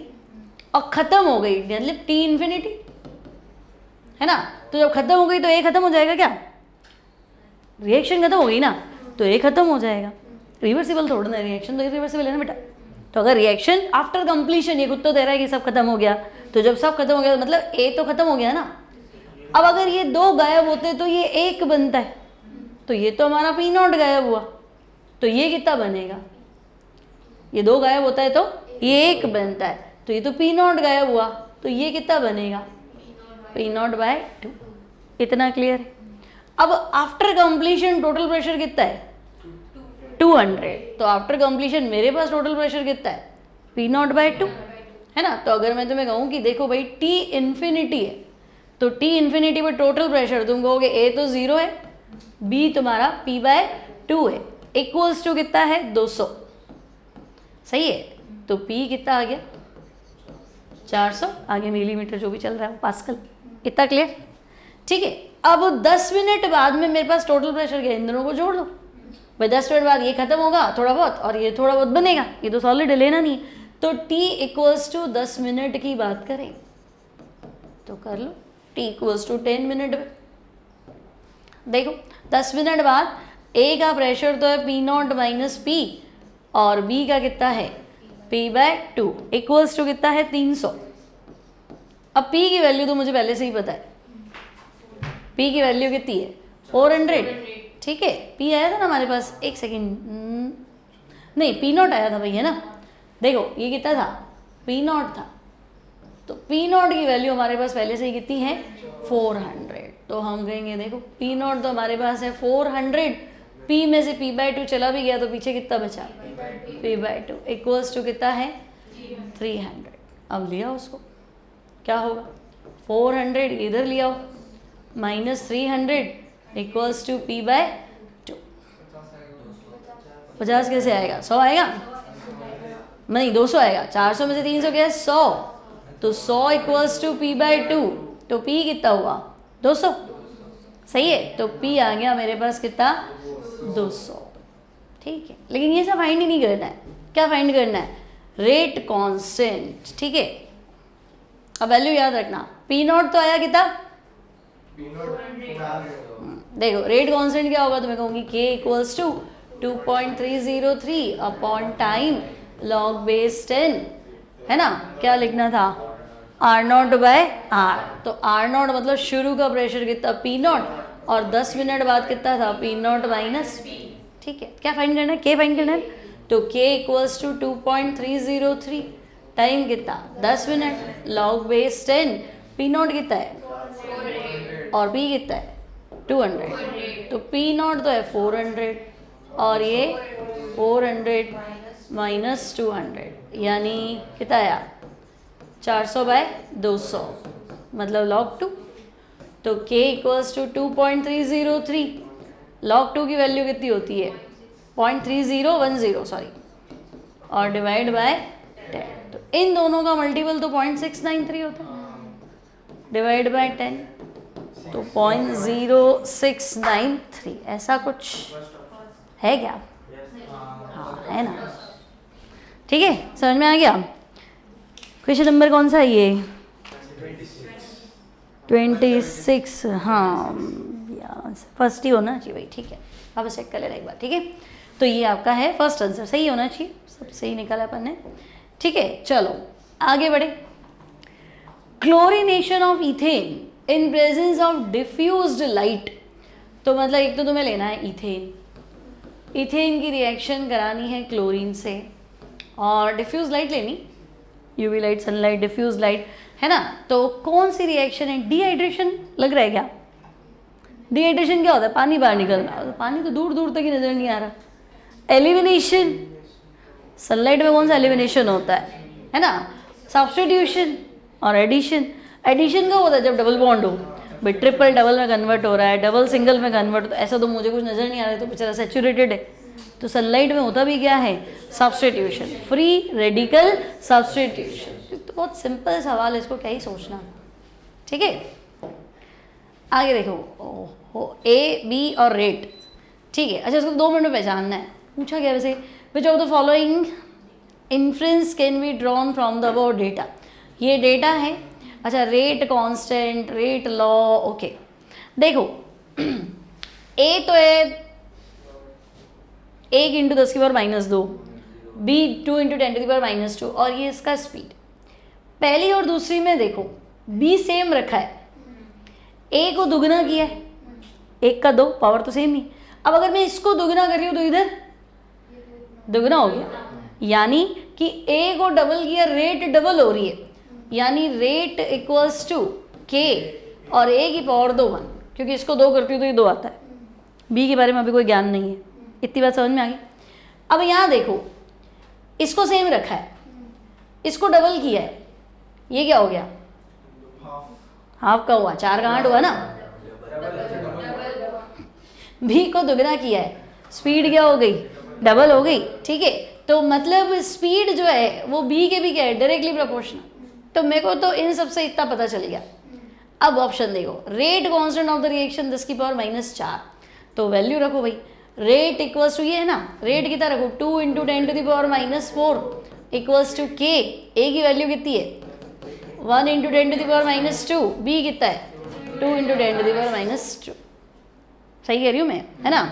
तो मेरा आंसर क्या आ रहा है, तो 2 कट जाएगा, 10 की पावर -4 तो कट जाएगा, 1 आएगा, के कितना आएगा 1 आएगा। सही है, तो पहला तो मुझे सेट नहीं हो रहा। ठीक है, फिर रेट लॉ, के ए की पावर 1 बी की पावर 1, सही है क्या। तो ये तो सही दिख रहा है, एक से ज़्यादा आंसर बताने। Rate of reaction increases 4 times on doubling the concentration of both reaction. इसको डबल कर दूँ, इसको डबल कर दूँ, तो ये 4 गुना हो जाएगा ना, ये 2 ए और ये 2 बी, तो आंसर कितना हो गया 4 गुना। तो ये बात भी सही है। तो कौन से स्टेटमेंट सही है, बी और सी। पहला आंसर गलत था इसका, है ना। ठीक है, चलो अब ये पहचानी तुमने, हाइड्रोकार्बन की रिएक्शन है। देखो कार्बन गिनो 1 2 3 4 5 6 और 7। एल्यूमिना, चाहे क्रोमियम होता, वेनेडियम होता, है ना, कोई भी है ना मेटल का ऑक्साइड होता, vanadium, chromium, aluminium, D block का। ठीक है, हाई टेम्परेचर और हाई प्रेशर। तो 7 से आंसर बेंजीन तो हो नहीं सकता था, कौन सा था, अगर मैं तुम्हें 7 कार्बन, ये रिएक्शन थी तुम्हारी एरोमेटाइजेशन, अगर आपने पढ़ी हो 11th हाइड्रोकार्बन में, है ना, इसको वेनेडियम, एल्यूमिनियम, किसी भी इसमें गर्म कर देते हाई टेम्परेचर और क्या लेते हाई प्रेशर। तो अगर यहाँ हेक्सेन होता तो आंसर बेंजीन था, और अगर यहाँ हेप्टेन है तो आंसर टोलुइन है, और अगर यहाँ ऑक्टेन होता तो आंसर क्या था ज़ाइलीन, है ना, +4H2।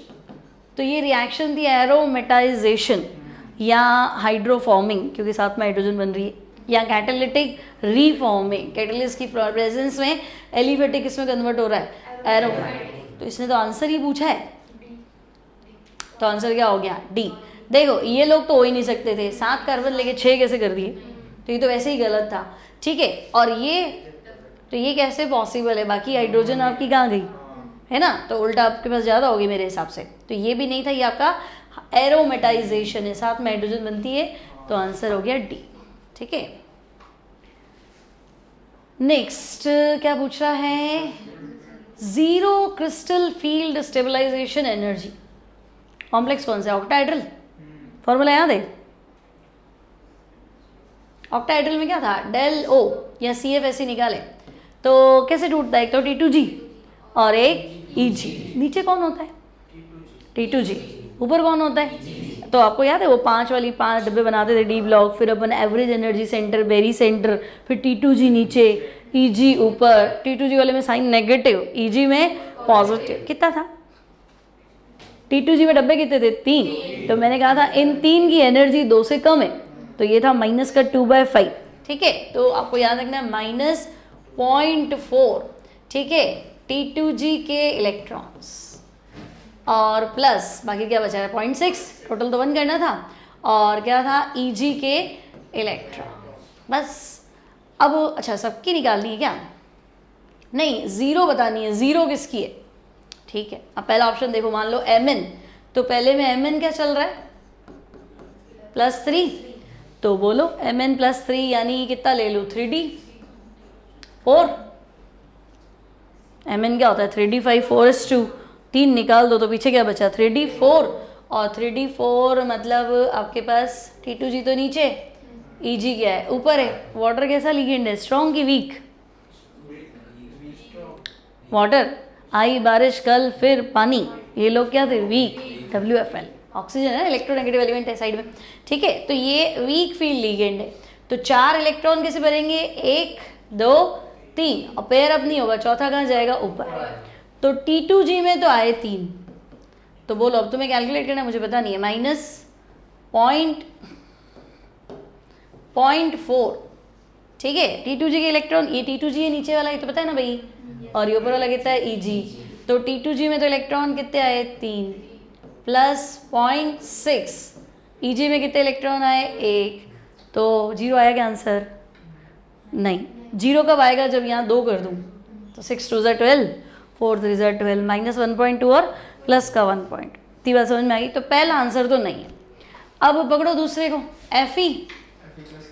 Fe+3, तो बोलो Fe+3 में कितना हुआ 3D5, सही है, तो 3D5 में नीचे 3, ऊपर कितने हो गए 2, हाँ तो हो जाएगा, यहाँ पॉइंट्स ये कर दूँ तो ये कितना हो गया -1.2, और ये कितना हो गया प्लस का 1.2, तो रिजल्टेंट कितना आ गया 0। तो ले देखिए, बस तुम्हें ये फॉर्मूला ही तो याद करना है, अब याद रखना भी 2 दिन 4 दिन में एग्जाम, del O = -0.4 T2G के इलेक्ट्रॉन और +0.6 EG के, भी करके ही देखना पड़ेगा, इसका कोई इलाज नहीं है, तुम इसमें कोई ट्रिक नहीं लगा सकते, कुछ क्वेश्चन जैसे होते घुसना ही पड़ेगा अंदर। हाँ इतना जरूर देख सकते हो कि भाई 4 3 12, यहाँ 3 होने चाहिए, और 6 2 12, यहाँ 3 होने चाहिए, यहाँ 2 होने चाहिए, तो टोटल D5 कॉन्फ़िगरेशन चाहिए, क्योंकि लिगेंड तो सारे एक जैसे, तो D5 किसका होता है ढूंढ लो, फिर एकदम से Mn में मत चला जाना, वो जानबूझ के होशियार है, उसने Mn+3 दे रखा है, तो Mn आंसर नहीं, क्योंकि अपने ना Mn 3D5 25 है ना, तो 3D5 तो वो तो तब होगा ना जब Mn+2 होगा, ये Mn+3 है ना, तो इसको थोड़ा ध्यान से करेंगे, ठीक है। बस फॉर्मूला नोट करना है, बाकी कुछ भी नहीं है। चलो आगे देखो क्या कह रहा है, ये प्रोपीन है, ठीक है भाई, CH3 CH double bond CH2, propene को किस में बदलना है 1 प्रोपेनॉल, ठीक है भाई, 1 प्रोपेनॉल में कैसे बदलेंगे? अगर मैं ले लूँ एल्केलाइन KMnO4, तो KMnO4 का काम है डबल बॉन्ड को ब्रेक करना, तो फिर तो ये तो अलग ही हो गया, एक एल्डिहाइड और एक फॉर्मल्डिहाइड, तो ये तो आंसर नहीं है। फिर ओजोनाइजेशन, क्या बात है, ओजोनाइजेशन कर दो तो तोड़ देगा, तो अलग कर देगा, इनको अलग तो करना ही नहीं है, तो मुझे पता है ये नहीं है और ये भी नहीं है, 2 तो गए। ऑस्मियम टेट्राऑक्साइड, तो ये तो आपको ग्लाइकॉल दे देगा, ये तो OH इधर लगाएगा, OH इधर लगाएगा, ठीक है। और हाइड्रोबोरेशन याद है क्या तुम्हें, ये करना क्या था, B2H6 है ना, और साथ में क्या है वाटर, यहाँ से आपको हाइड्रोजन माइनस मिलना था, ठीक है। तो आप क्या करोगे, पहले यहाँ पे H लग जाएगा, इधर बोरोन बड़े वाले इस पे जाता है ना, और फिर अगले स्टेप में क्या था, हाइड्रोजन और ऑक्साइड, तो OH, तो यहाँ से आपको ये चीज़ मिल जाती, ये तो आपका 12th में था, तो ये हो जाएगा हाइड्रोबोरेशन। आगे बात समझ में?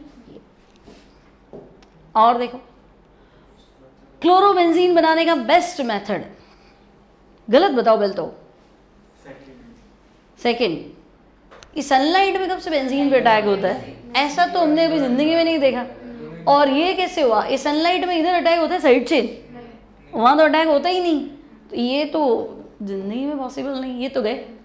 अब बेंजीन पे क्लोरीन अटैक करेगा, बस शर्त क्या थी, लुईस एसिड, लुईस एसिड होगा, तो देखो भाई FeCl3 क्या करेगा, पहले क्लोरीन को पकड़ेगा कि भाई मेरा ऑक्टेट पूरा करा दे, आप मेरे को डोनेशन दे दे, मैं लुईस एसिड हूँ, तो ये बनता है, ये आपका इलेक्ट्रोफाइल है ना। और बेंजीन की रिएक्शंस जो होती है ना, वो क्या होती है, इलेक्ट्रोफिलिक सब्सटीट्यूशन रिएक्शन, कि आना तो इलेक्ट्रोफाइल चाहिए, ये रहा, और सब्सटीट्यूशन इसको हटाना चाहिए। और ये जो PCl5 वाली है ना, ये न्यूक्लियोफिलिक सब्सटीट्यूशन है। यहाँ तुम्हें लग रहा है क्लोरोबेंजीन तो बन रहा है, वो आप सही कह रहे हो, बन रहा है, लेकिन ये देखो अटैक कहाँ हो रहा है, ऑक्सीजन पे, तो ऑक्सीजन पे कौन आएगा, मतलब ऑक्सीजन क्या, बेंजीन पे थोड़ा ना अटैक हो रहा है इलेक्ट्रोफाइल का, ठीक है। ये खुद कैसे बिहेव कर रहा है, न्यूक्लियोफाइल, और फॉस्फोरस के खाली ऑर्बिटल पड़े, ये जाके वहाँ सेट हो जाएगा, है ना। और आंसर तो सही है, लेकिन बेंजीन पे अटैक होना चाहिए, मुझे बेंजीन की रिएक्शन करानी है, तो वो सबसे बेस्ट कौन सी होती है, इलेक्ट्रोफिलिक सब्सटीट्यूशन, और बेंजीन रेडी है उसके लिए, तो आपको बेस्ट मेथड ढूंढना है, तो आपका आंसर हो जाएगा ऑप्शन ए, ठीक है। नेक्स्ट देखो, डिहाइड्रेशन कराना है, क्या पूछ रहा है, कौन सी अल्कोहल 573 पर अधिक गर्म करने पर निर्जलीकृत, तो अच्छा डिहाइड्रेशन होगा, तो तुम्हें याद है कॉपर दिया है ना इसने, कॉपर और 300 डिग्री सेंटीग्रेड, ये तो डिहाइड्रोजनेशन को इंडिकेट करता है, याद कर कि अगर मैं 1 डिग्री अल्कोहल ले लूँ, है ना, RCH2OH, तो अगर 1 डिग्री अल्कोहल और कॉपर 300 डिग्री सेंटीग्रेड, तो तुम्हें याद है इसमें डिहाइड्रोजनेशन होता है, एक तो CH बॉन्ड टूटता है, एक OH बॉन्ड टूटता है, तो यहाँ तो आंसर एल्डिहाइड होता है। और सिमिलरली अगर मैं 2 डिग्री अल्कोहल भी ले लूँ, है ना, तब भी CH बॉन्ड टूटेगा, OH बॉन्ड टूटेगा, और हमारा आंसर क्या होता है, कीटो। लेकिन 3 में प्रॉब्लम था कि H तो ही नहीं, तो अगर हमारे पास 3 डिग्री अल्कोहल होता है और हम कॉपर और क्या बोले 300 डिग्री सेंटीग्रेड, तो हम फंस जाते हैं कि भाई ये तो चलो है ही नहीं, H क्या करें, तो फिर यहाँ से वाटर निकल जाता है, और आंसर क्या होता है, एल्की, ठीक है। तो ये क्या कह रहा है कि भाई आप ये बताओ डिहाइड्रेशन किस में होगा, है ना, कॉपर 300 डिग्री सेंटीग्रेड में तो डिहाइड्रोजनेशन होता है, डिहाइड्रेशन किस में होगा, तो किस में होगा, 3 डिग्री, 3 डिग्री कौन सा ऑप्शन है, 4th ऑप्शन है, 1 डिग्री है, 2 डिग्री है ना, 1 डिग्री है, तो कोई दिक्कत ही नहीं थी, तो इसमें डिहाइड्रेशन हो जाएगा, समझ में आ गया ना ये, ठीक है। अल्कोहल को डिस्टिंग्विश करने वाली रिएक्शन है ये। नेक्स्ट, अच्छा ये तो सिंपल ही है, एक एल्कीन है, KMnO4 के साथ गर्म किया तो ये आंसर है, तो एल्कीन को पहचानो, तो मैंने तुम्हें अभी तो सिखाया था कि जब एल्कीन और KMnO4 होता है तो ये बॉन्ड टूट जाते हैं, टूटी हुई चीज़ें वापस मिला लो, है ना भाई, अगर ये हार्ट है और इधर और ये हार्ट है तो जोड़ के जोड़ दोगे ना, तो ये तो तुम बड़ी आसानी से कर लेते, तो इसको कर लो। एक एल्कीन को KMnO4 की प्रेजेंस में गर्म किया, ये मिला, टूटी हुई चीज़ें वापस जोड़ दो, जोड़ दोगे, देखो 1 2 3 नंबर पर डबल बॉन्ड और एक मिथाइल खिसका हुआ है, तो 1 2 3 के बाद डबल बॉन्ड है ना, 3 पे डबल बॉन्ड और एक मिथाइल नीचे खिसका हुआ है, सही है। और यहाँ से आओ, ये कार्बन है ना, ये वाला है ना, ये नीचे तो वही है, इधर भी OH है, तो ये एक नंबर पर डबल बॉन्ड, 2 3 4 और 5, टोटल कार्बन कितने 5, और 5वें वाले पे डबल बॉन्ड है, तो डबल बॉन्ड तो मुझे यहाँ रखना पड़ेगा, और टोटल कितने रखने थे 5, सही है ना, ऐसा ही कुछ। 1 2 3 4, मैं इसको चेक कर लेती हूँ, एक बार तो ऐसा कुछ ढूंढो, नहीं तो इसको वापस चेक करती हूँ। क्यों ऐसी एल्कीन ढूंढ के बता दो, 1 2 3 नंबर पे डबल बॉन्ड आना चाहिए, और जिस पे डबल बॉन्ड है उसी से मिथाइल हैंग होना चाहिए। बोलो बोलो बोलो, ढूंढो फटाफट ढूंढो।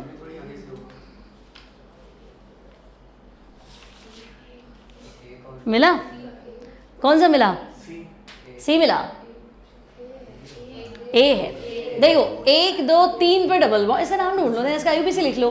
1 2 3, 3 पे क्या है मिथाइल, और 3 4 5 6 7 8 होने चाहिए टोटल, और 3 मिथाइल और ऑक्टीन होना चाहिए, 3 मिथाइल 3 ऑक्टीन, टोटल 8 गिनने, 1 2 3 4 5 6 7 8, ठीक है। और यहाँ ये भी 8 है क्या, 1 2 3 4 5 6 7 8, तो 1 2 3 पे डबल बॉन्ड, लेकिन 3 पे ही मिथाइल, ये 4 पे मिथाइल है भाई, थोड़ा उल्टा है ना, 3 पे ही डबल बॉन्ड और 3 पे ही मिथाइल, बस। ये तो क्या है, तो बच्चों वाला पजल है, इसमें क्या है, आपका थोड़ा कॉन्सेप्ट क्लियर होना चाहिए, बना लो इसको, ठीक है। चलो अब क्या कह रहा है, in which of the following reaction electrophilic addition is observed according to Markovnikov. पहले तो मार्कोनिकॉव लगना चाहिए, तो चौथा आंसर नहीं है, क्योंकि चौथे में क्या है पेरोक्साइड, पेरोक्साइड में एंटी मार्कोनिकॉव, तो मैं ये तो गया, चलो शांति। और पहले में क्या ही मार्कोनिकॉव लगाओगे, एक को H देना है, एक को Br देना है, कहीं दे दो, कहीं फर्क पड़ेगा, तो ये नहीं है और ये नहीं है, 2 तो गए, चलो और बोलो, है ना। अच्छा इसमें, और ये 1 इक्विवेलेंट है, ये AQ नहीं है EQ है, ठीक है।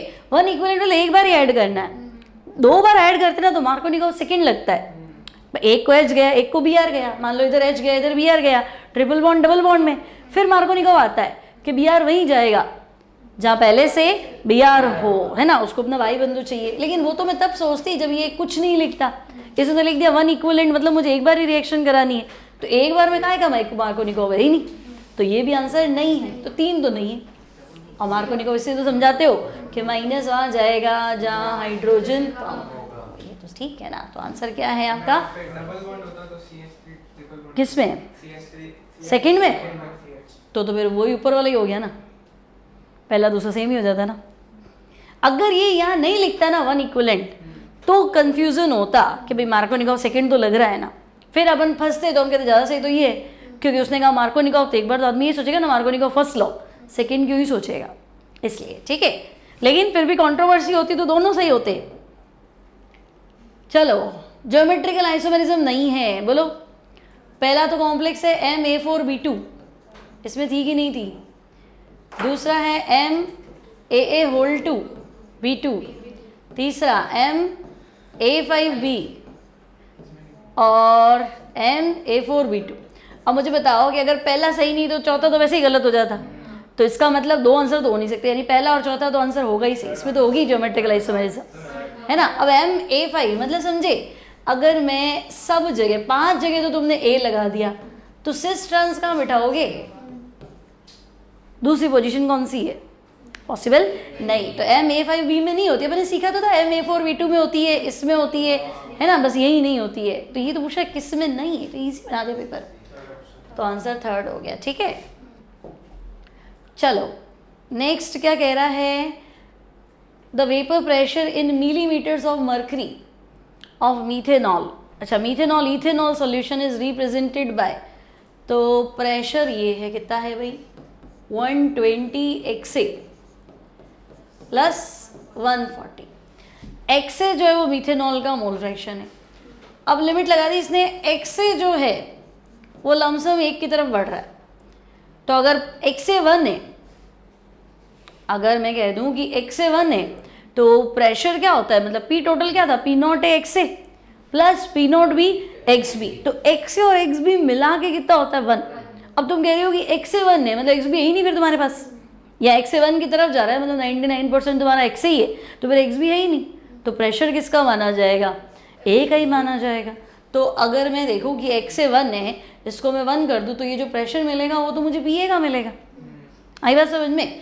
तो अब क्या कर दूँ, तो मान लो मैं कह देती हूँ PA इक्वल्स टू कितना है 120 XA प्लस कितना आ रहा है 140। फाइंड क्या करना है, PA बाय XA, सब मैं XA से डिवाइड कर दूँ। तो इधर XA से डिवाइड कर दिया, इधर XA से डिवाइड कर दिया, इधर भी XA से डिवाइड कर दो। तो ये तो कितना हो गया, XA कैंसिल हो गया, 120 प्लस 140 बाय XA, तो ये इसकी लिमिट 1 तक जा रही है ना, तो इतना ही मान लो। तो आंसर कितना आ जाएगा 260, और ये बाय XA, तो आंसर हो गया। ये तो फालतू फंसाने के लिए दिया है, कोई ऐसा है नहीं, है ना। XA मीथेनॉल का मोल फ्रैक्शन है, तो तुम्हें क्या फाइंड करना था, PA बाय XA, क्या ही है उसमें। नेक्स्ट देखो, डायमंड में बताओ ये क्या है। डायमंड में कार्बन का अरेंजमेंट टेट्राहेड्रल, और ग्रेफाइट में hexagonal layered. Graphite hexagonal layered और डायमंड टेट्राहेड्रल, और fullerene soccer ball, football soccer ball exact answer है, उसका ध्यान रखना। तो फिलहाल आंसर है tetrahedral, sp3 hybridisation. Maximum osmotic pressure, formula बोलेंगे ऑस्मोटिक प्रेशर का, अधिकतम परासरण दाब पाई इक्वल्स टू CRT। अच्छा कुछ टूट फूट है क्या, मतलब डिसोसिएशन, यूरिया का क्या होगा, कुछ नहीं, डिसोसिएशन एसोसिएशन कुछ नहीं, ग्लूकोज का कुछ नहीं, और यूरिया ग्लूकोज मिला मतलब आई तो नहीं है, तीनों केसेस में I1 है ना, क्योंकि एक्चुअली फॉर्मूला होता है पाई इक्वल्स टू ICRT, क्योंकि अभी यहाँ नहीं लिखोगे तो एग्जाम में आई भूल जाओगे, तो यहाँ I1 है। अब कोई बात नहीं, I1 है, यहाँ कंसंट्रेशन कितनी है, मोलारिटी कितनी है 1, यहाँ मोलारिटी कितनी है 1, इन दोनों का तुम्हें सेम लग रहा है, क्योंकि भाई अगर सेम टेम्परेचर है तो पाई किसके डायरेक्टली प्रोपोर्शनल है, कंसंट्रेशन। तो वैसे तो मुझे ऑल कर देना चाहिए था, क्योंकि 2 तो है तो फिर तीनों ही होंगे इसे, और सॉल्व करना तो सॉल्व कर लो। देखो इतना ml और ये मिलाया, इतना ml ये मिलाया, फाइनल तो ये तो हो गया M1 V1, अरे ये हो गया M2 V2, और रिजल्टेंट क्या हो गया, M resultant V1 plus V2। तो M1 V1 बोलो 100 इंटू 1 100 प्लस M2 V2 कितना हो गया 300, और M रिजल्टेंट और 100 प्लस कितना 300, तो कितना हो गया 400। तो वापस मोलारिटी तो एक ही आ रही है, तो वहाँ पे तो एक ही थी, तो फिर क्या ही लेना देना, है ना। तो सबकी कंसंट्रेशन सेम है। अच्छा आइसोटोनिक मतलब सेम ऑस्मोटिक प्रेशर। तो अगर आपको पता होना चाहिए भी C1 इक्वल्स टू C2, तो पाई1 इक्वल्स टू क्या होता है पाई2। यहाँ तो मेरे पास 3 चीज़ें है ना, और अगर ऑस्मोटिक प्रेशर सेम होता है तो उसको बोलते हैं आइसोटोनिक सॉल्यूशन। हिंदी में इजी है, समपरासरी, समान परासरण दाब, सेम ऑस्मोटिक प्रेशर, सिंपल है ये भी। ठीक है चलो फटाफट आगे बढ़ते हैं। विच of the following complex will give white PPT with BaCl2। अब देखो BaCl2 को क्या मिले, सल्फेट मिले, तो ये बनाएगा BaSO4, और BaSO4 का PPT कैसा होता है, अब बोलो किस में बनेगा, सीम बनेगा। पहले क्या आयन देगा, क्लोराइड, तो क्या ही कर लोगे बेरियम क्लोराइड। दूसरा क्या देगा, नाइट्रो, कुछ बनना ही नहीं है छोड़ो, और इसमें क्या हो गया सल्फेट। ठीक है ये मत कर देना, वो सल्फेट अंदर है, अंदर वाला लिगेंड होता है, बाहर वाला फ्री होता है, तो आपको मिलेगा वाइट PPT थर्ड में। सही है, कोई तकलीफ नहीं। अगला फ्रीजिंग पॉइंट सॉल्यूशन का इतना है। ठीक है सॉल्यूशन का बॉइलिंग पॉइंट बता दो, फॉर्मूला बोलेंगे, ऐसे मत करो। डेल्टा टीवी का फॉर्मूला क्या था, 1000 into KB into small w upon capital W small m, और डेल्टा TF का फॉर्मूला क्या था, 1000 into KF into small w upon capital W small m। सब तो कट जाएगा है ना, ये सारी चीज़ें क्या हो जाएंगी, कट जाएंगी, तो 1000 सब गया है ना। तो मेरे पास ये है delta TB upon delta TF equals to KB upon KF। अब डेल्टा TB तो फाइंड कर लेती हूँ।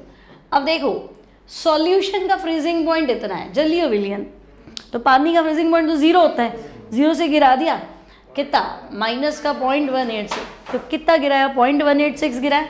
तो डिप्रेशन जो है, ये क्या लिखा मैंने, डेल्टा TB ऊपर लिखना है ना, तो डिप्रेशन जो है वो कितना हो गया 0.186, KB बोलो 0.512, और KF बोलो 1.86। तो डेल्टा TB लिया 0.512, 1.86 और 0.186, उल्टा एक जीरो नीचे आ जाएगा, बाकी तो कट ही जाएगा।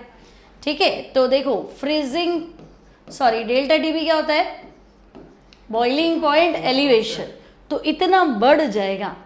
तो पानी बॉईल कितने पे होता है, 100 पे, बढ़ोतरी कितनी हुई 0.05 इंटू, तो 100 से इतना ज़्यादा हो जाएगा, 100 से कितना बढ़ेगा, बी ऑप्शन है ना 0.0। अब क्या पूछा है, बॉइलिंग पॉइंट पूछा है ना, एलिवेशन थोड़ा ना पूछा है, आपको पूछा पानी अब कितने पे उबलेगा, तो 100 पे तो वैसे ही उबलता था, ये सब गड़बड़ करी है तो इतना और बढ़ जाएगा। क्लियर, आगे देखें। CO बॉन्ड लेंथ अधिकतम पूछी है, अच्छा कॉम्प्लेक्स है।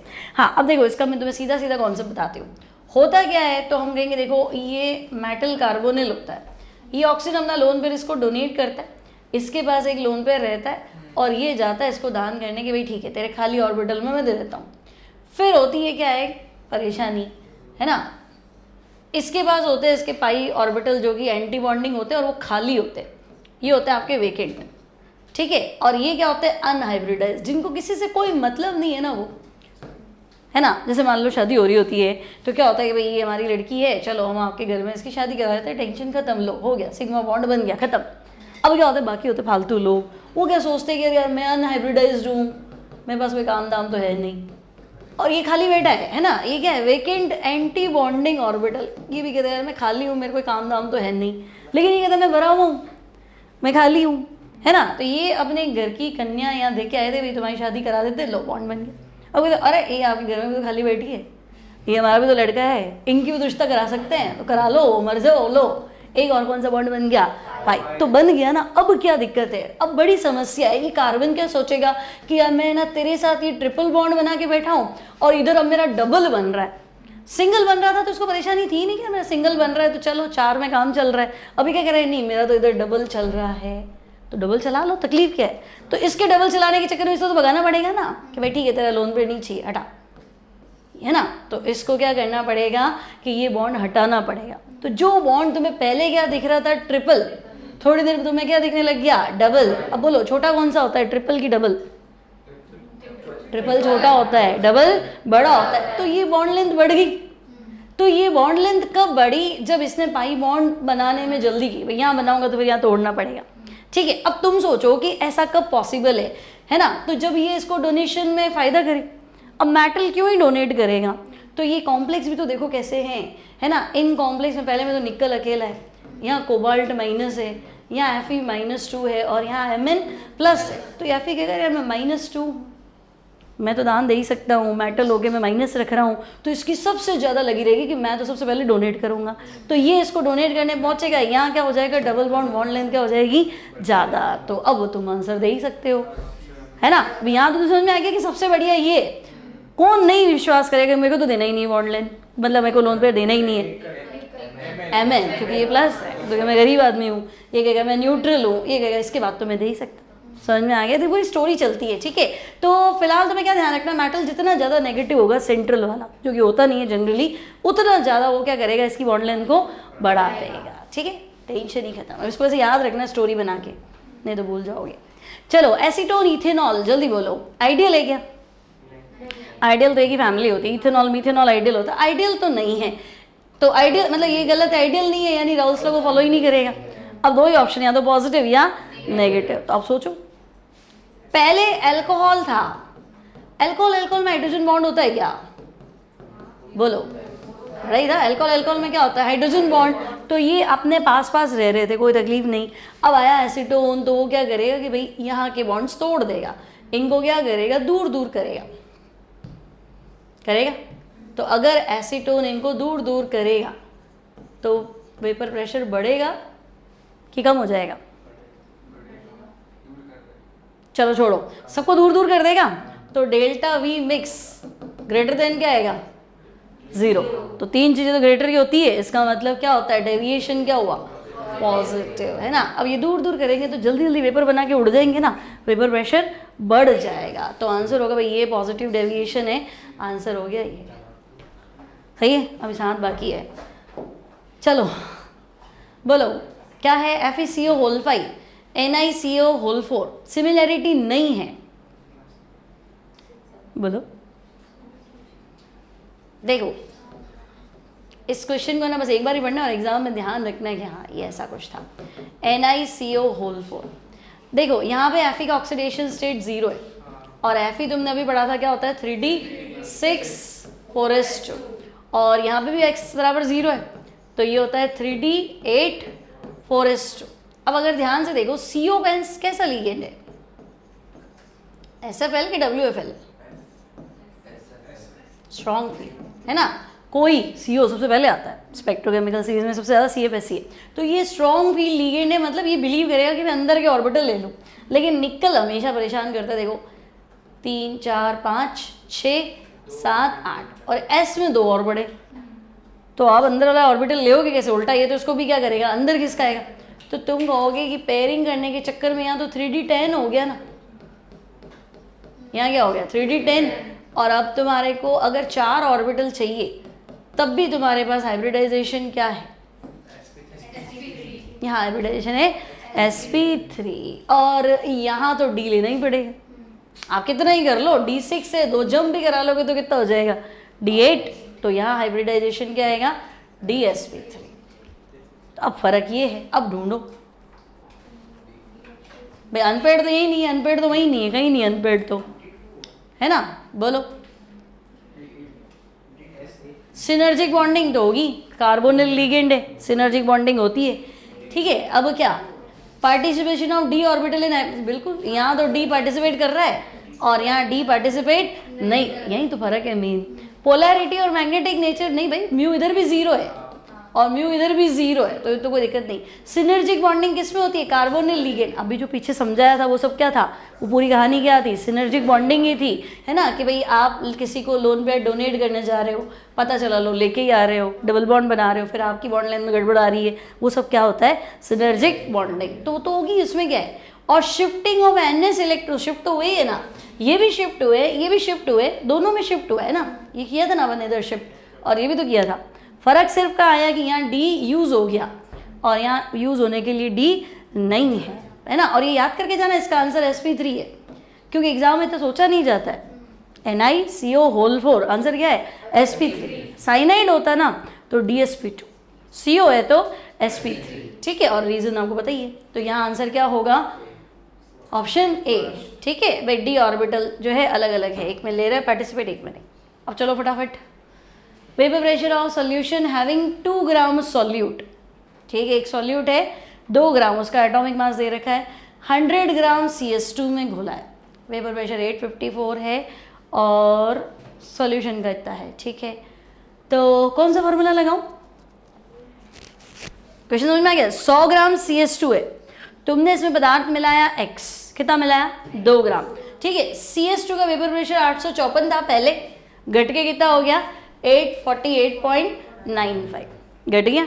तो वेपर प्रेशर घटना मतलब RLVP है ना। तो एक फॉर्मूला तो तुम्हारा ये था RLVP यानी कि P0 minus PS upon P0 equals to X solute, उससे निकालो, ठीक है। और यहाँ मेरे हिसाब से आंसर बहुत दूर दूर है, देखो X, X2, X4 और X है, तो अगर आंसर दूर दूर होते हैं ना तो तुम ये डाइल्यूट सॉल्यूशन वाला फॉर्मूला लगा सकते हो, small W capital M capital W small. लेकिन अब ध्यान रखा, अगर एग्जाम में जाओ आंसर नज़दीक नज़दीक हो तब तो तुम क्या लगाओगे मोल फ्रैक्शन वाला, यानी N अपॉन N प्लस, इससे सही आंसर आएगा। लेकिन अब इतने ज़्यादा, इतना तो डिफरेंस आना नहीं है, तो ये लगा लो।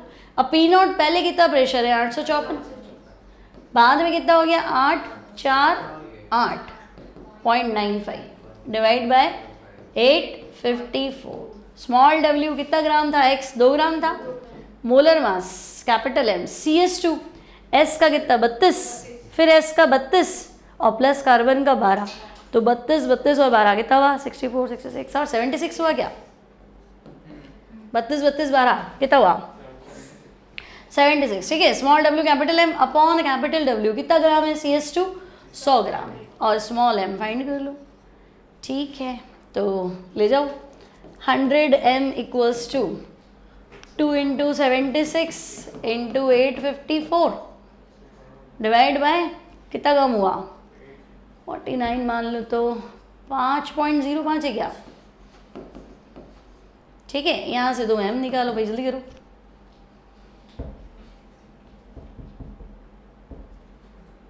कितना आया?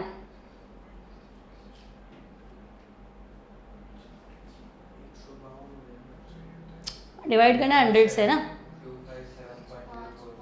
257.04, ठीक है चलो लमसम, ठीक है लमसम आया है ना। अब अच्छा आंसर क्या बताना है इसको। अब ये कह रहा है अच्छा जो x है ना, x का एटॉमिक मास कितना है? 32। मतलब समझे, जैसे सल्फर है तो सल्फर का एटॉमिक मास कितना आएगा? 32। अब मैं कह रही हूँ कि नहीं है ना, S2 है कि S3 है कि S4 है, वो तुम्हें बताना है। तो तुम्हारे पास टोटल मास कितना है? 257.0, ये लगभग है, आंसर में लगभग आएगा। और एक एटम का मास कितना है? 32, तो ये कितना आएगा? 32 × 8 256 होता है, ये फिक्स है ना, तो ये 8 आएगा। तो फिर x नहीं है, x 8 है, समझे भाई। x और ये कितना एटम है मुझे पता नहीं, लेकिन टोटल आंसर कितना है? 256। x का मास कितना है? 32, तो 32 × n = कितना हुआ? 256। तो n ही तो पूछा है, 257 ले लो, आंसर तो कोई ज़्यादा आएगा नहीं फर्क। तो आंसर हो गया x। समझ में आ गया? तो ये राउल्स लॉ। अगर एग्जैक्ट आंसर चाहिए तो फिर ये फॉर्मूला लगाना। अब आपको एग्जाम में ये लगाओगे तो बहुत लंबा हो जाएगा, आंसर बहुत दूर दूर है तो ज़्यादा फर्क नहीं आएगा, ठीक है, तो उससे कर सकते हो। चलो ये तो बहुत सरल है। अच्छा बना दिया था क्या? कुछ नहीं करना है, बस ये टूटी हुई साइड को क्या करना है? कनेक्ट करना है ना। तो देखो ये टूटा हुआ ऐसा कुछ लग रहा है, इसका डिज़ाइन क्या है? ये ऐसा, और इसको यहाँ से ना डिज़ाइन सही बनना चाहिए, ये और ये सही क्या? 1 2 नंबर पे कनेक्शन, ये ना 1 2 नंबर पे कनेक्शन, और ये बोलो ऐसा कोई डिज़ाइन होना चाहिए, और नहीं तो किसी नाम ढूंढ लो। देखो लंबी चेन कितनी बनी? 1 2 3 4 5 6, ये वाली बनी ना, और 1 2 3 पे डबल बॉन्ड, 1 2 3 पे हाथ, 1 2 3 4 5 6। तो मिथाइल कहाँ पे? 2 4 डाई मिथाइल और 3 हेक्सीन। अब बोलो ऐसा कुछ है क्या? 3 हेक्सीन, ये देखो ये तो गलत है, 1 2 पे डबल बॉन्ड आ गया, हटाओ। और 1 2 3 पे डबल बॉन्ड है, 4 और 5, ठीक है ना। 2 और 5 पे क्या है? मिथाइल। नहीं मुझे 2 4 पे चाहिए था, तो ये भी गलत हो गया। ए अच्छा एक देखें, 1 2 3 पे डबल बॉन्ड है, 2 पे मिथाइल, 1 2 3 4 5 पे है ना, 5 पे चाहिए क्या? 4 पे चाहिए ना, 1 2 3 4, 1 2 3 4, हाँ इस पे चाहिए ना भाई। देख लो ध्यान से देख लो, है ना। देखो आपके पास ये है, डबल बॉन्ड के बाद मिथाइल लग रहा है, ठीक है, और इधर भी डबल बॉन्ड के जस्ट नेक्स्ट पे डबल लग रहा है, तो डबल बॉन्ड के जस्ट नेक्स्ट तो यही दिख रहे हैं ना, ये सही है। तो आपका आंसर बैठेगा ये 4th, ठीक है। कौन सा क्वेश्चन है ये? 96। खत्म ही हो गया क्या पेपर?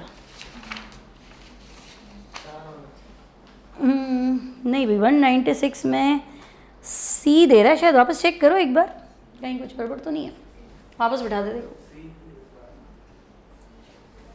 देखो ये डिज़ाइन बनानी है, ये है, इसके बाद क्या है? डबल बॉन्ड है, ठीक है, ये बना दिया अपन ने कार्बन और डबल बॉन्ड। और यहाँ देखो ये कार्बन है ना, इसको हटा देती हूँ, ठीक है, ये कार्बन है, एक साइड तो क्या है? इथाइल है, और एक साइड क्या है? मिथाइल है, बस। तो लॉन्ग चेन कितने की हुई? 1 2 3 4 5 और 6, और डबल बॉन्ड कितने पे? 1 2 3 और 1 2 3, डबल बॉन्ड तो वही है, ये है, ठीक है। और 1 2 पे क्या है? मिथाइल, और 1 2 3 पे क्या है? 1 2 3, डबल बॉन्ड से कनेक्टेड भाई तो मिथाइल है, हाँ, तो ये तो डबल बॉन्ड से कनेक्टेड, इस पे मिथाइल है, और ये डबल बॉन्ड के नेक्स्ट वाले पे है, बस। तो एक तो डबल बॉन्ड से कनेक्ट होना चाहिए, और एक उसका नेक्स्ट होना। ये दोनों सेम नहीं है क्या? ये मुझे सेम ही लग रहे हैं, नहीं है। इसका यूपीसी देखें, 2 1 2 3 और 4, तो 2 4 डाई मिथाइल। अच्छा सॉरी, डबल बॉन्ड 2 नंबर पे है ना, ओह सॉरी, डबल बॉन्ड तो 3 पे ढूंढना है, 2 3, हाँ हाँ हाँ ठीक है, यहाँ बस वो मिथाइल तो सेम है, पोजीशन गलत है, ठीक है। चलो तो आपका आंसर हो गया सी। चलो आगे बढ़ो, ये तो कर लोगे। CH3CO या फिर CH3CHOH, इस ग्रुप को कैसे पहचानोगे? कौन सी रिएक्शन बता रही थी ये वाला? मिथाइलेटेड, याद करो, मिथाइलेटेड एल्डिहाइड या मिथाइलेटेड कीटोन, मतलब सॉरी मिथाइलेटेड एल्डिहाइड चलेगा, मिथाइलेटेड कीटोन चलेगा, या मिथाइलेटेड अल्कोहल चलेगा? मिथाइल होना जरूरी है, हेलोफॉर्म, क्योंकि मिथाइल इसलिए मांग रहा है ताकि ये इसको बदल सके किसमें, मान लो CCl3, और उसके बाद में इसको ले जाए और क्या बनाए, क्लोरोफॉर्म या हेलो, तभी तो मिथाइल मांग रहा है, अदरवाइज तो हम चला लेते, है ना। तो ये हेलोफॉर्म या आयोडोफॉर्म जो भी कह दो, तो इसका आंसर क्या होगा? ये किस लिए होता है, आयोडोफॉर्म या हेलोफॉर्म। एल्डोल में तो अल्फा हाइड्रोजन चाहिए होता है, तो मिथाइल की क्या जरूरत है, एक लिया होगा तो ही चल जाएगा, पूरा मिथाइल लाने की जरूरत थी। क्लीमेंसन का तो ऐसा करो, क्लीमेंसन तो कीटोन का होता है, और फ्रिडल ग्राफ तो वैसे ही नहीं है भाई, फ्रिडल ग्राफ तो वैसे ही आंसर नहीं था, एसिटाइलेशन भी नहीं था, कोई दिक्कत नहीं है, क्योंकि उससे इससे तो होगा नहीं एसिटाइलेशन। चलो C30H60O, अब ये क्या है भाई, C30H60O मतलब CnH2nO। अब बोलो, इसमें 4 चॉइस है, या तो एल्डिहाइड या कीटोन या अनसेचुरेटेड अल्कोहल, असंतृप्त, ठीक है, 5 चॉइस है, सॉरी, या अनसेचुरेटेड ईथर और इपॉक्साइड। इपॉक्साइड समझते हो ना, इपॉक्साइड मतलब ये ईथर ऐसा होता है ना, ऐसा, इपॉक्सीथेन, ऑक्सीरेन, ऐसा, ठीक है। अब बोलो, पहला देखो, ब्रोमीन वाटर के साथ नेगेटिव टेस्ट, Br2 और वाटर किसके लिए था? डबल बॉन्ड की पहचान, भाई तुम्हें याद है, डबल अनसेचुरेशन होता है, Br2 क्या होता है, ब्राउन कलर का होता है, रेडिश ब्राउन होता है, जब इसमें डबल बॉन्डेड कार्बन या ट्रिपल बॉन्डेड वाला जाएगा तो Br तो चिपक जाएगा उसके डबल बॉन्ड सिंगल बॉन्ड में या ट्रिपल डबल में, फिर वापस तो फिर Br निकल जाएगा तो कलर उड़ जाएगा ना। तो ये होता है फॉर अनसेचुरेशन, असंतृप्तता की जांच के लिए। तो हम कहेंगे नहीं, फिर अगर इसके साथ नेगेटिव टेस्ट है तो फिर ये अनसेचुरेटेड वाले उड़ा दो, इनमें तो डबल बॉन्ड है ही, आप तो टेस्ट नहीं दे रहे हो। 2,4-DNP, 2,4-DNP क्या होता है? हाँ, तो किसके लिए होता है? एल्डिहाइड और कीटोन के लिए, तो हम कहेंगे एल्डिहाइड कीटोन भी उड़ा दो, ठीक है। और सोडियम, इसका एक और बनना चाहिए मेरे हिसाब से, साइक्लोएल्केनॉल बनना चाहिए, साइक्लोएल्केनॉल। भाई देखो, जैसे मेरे पास है ना साइक्लोप्रोपेनॉल है, तो इसका फॉर्मूला क्या है, CH2, और ये क्या है, CHOH। तो कार्बन तो 3 है, हाइड्रोजन 2, 4 और 6, और तो फॉर्मूला इससे से ही तो मैच कर रहा है। तो इस फॉर्मूले से पहले तो एल्डिहाइड होता है, कीटोन होता है, अनसेचुरेटेड अल्कोहल होता है, अनसेचुरेटेड ईथर होता है, साइक्लोएल्केनॉल होता है और इपॉक्साइड होता है। तो मैं कहूँगी कि अगर ये ब्रोमीन के साथ है ना कलर नहीं दे रहा, इसका मतलब इसमें अनसेचुरेशन, डबल बॉन्ड तो है नहीं, तो मेरे 2 आंसर तो वैसे ही गए कि ये होगा नहीं, ये होगा नहीं। फिर DNP नहीं दे रहा, मतलब एल्डिहाइड भी नहीं है और कीटोन भी नहीं है। अब 2 चॉइस है, देखो, इपॉक्साइड भी हो सकता था, साइक्लोएल्केनॉल, तो तुम्हारा आंसर ये गया, ये गया, ये थोड़ा ना गए। लेकिन तुम्हें एक रिएक्शन याद होगी कि अगर मैं अल्कोहल में सोडियम पीस डाल दूं, याद आया, तो sodium being more reactive than hydrogen, ये उड़ा देता है। ये सबको आती थी रिएक्शन, बोलो कितनी बार तो पढ़ी हमने।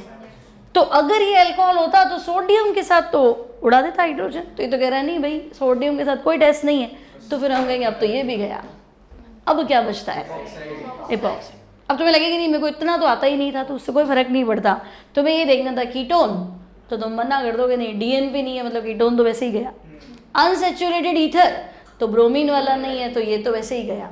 अब ये और ये, तो अल्कोहल, भाई आंसर तो इनमें से ही कोई होगा, अल्कोहल, तो सोडियम मेटल के साथ कोई टेस्ट नहीं, मतलब अल्कोहल भी गया, तो ये 3 तो गए।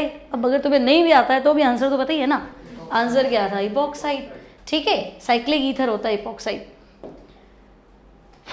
चलो अब बोलो फटाफट, PCC क्या करेगा, बोलो PCC क्या करेगा। PCC ऑक्सीडाइजिंग एजेंट है, माइल्ड ऑक्सीडेंट है, धीमा ऑक्सीकारक, तो इसका काम है क्या करना, किस में बदलना, कीटोन में। अब जिंक मरकरी अभी बताया था, क्लीमेंसन रिडक्शन क्या करेगा, zinc mercury concentrated HCl 2H इसको देगा और 2H इसको दे, तो तो उड़ गया वाटर बन के, और आंसर क्या है, साइक्लोपेंटेन। तो ठीक है, तो वाई क्या पूछा, वाई पूछा, अच्छा ये भी ध्यान रखना पूछ क्या रहा है, तो वाई पूछा है तो साइक्लोपेंटेन, ये तो आनी चाहिए, तो अपने 12th बोर्ड से उठाइए। ठीक है, ये लास्ट क्वेश्चन है ना, बोलो, सुक्रोज, बेनेडिक्ट सोल्यूशन। मैंने तुम्हें बताई थी 2 तरह की शुगर होती है, एक तो रिड्यूसिंग शुगर, एक नॉन रिड्यूसिंग शुगर। रिड्यूसिंग मतलब जो ओसाजोन बनाएगी, जो फेलिंग सॉल्यूशन को, बेनेडिक्ट सॉल्यूशन को क्या करेगी, रिड्यूस करेगी। अब तुम्हारे कोर्स में सारी शुगर थी, सिर्फ एक शुगर ऐसी थी जो नॉन रिड्यूसिंग थी, सुक्रोज। बाकी जो भी आंसर हो मुझे पता नहीं, लेकिन अपन को इतना क्लियर था कि सिर्फ एक ही शुगर ऐसी है, सुक्रोज, जो कि क्या है, नॉन रिड्यूसिंग। किसका कॉम्बिनेशन है सुक्रोज, ग्लूकोज और फ्रैक्टोज। तो ग्लूकोज का तो एल्डिहाइड C1 और फ्रैक्टोज का कीटोन C2, ये उस दोनों को बांध लेती है, तो इसमें होती है 1,2 ग्लाइकोसिडिक लिंकेज। तो 1 और 2 दोनों फंक्शनल ग्रुप है, उसको बांध देगी, तो ये क्या हो जाएगी, नॉन रिड्यूसिंग शुगर। तो अब इसने क्या पूछा है, रिड्यूस नहीं करेगी मतलब नॉन रिड्यूसिंग शुगर, तो आपके पास एक ही आंसर है और वो है सुक्रोज, और ये था हमारा लास्ट क्वेश्चन। ठीक है, चलो अभी all the best for exams, अब अच्छे से निकाल लेना है ना।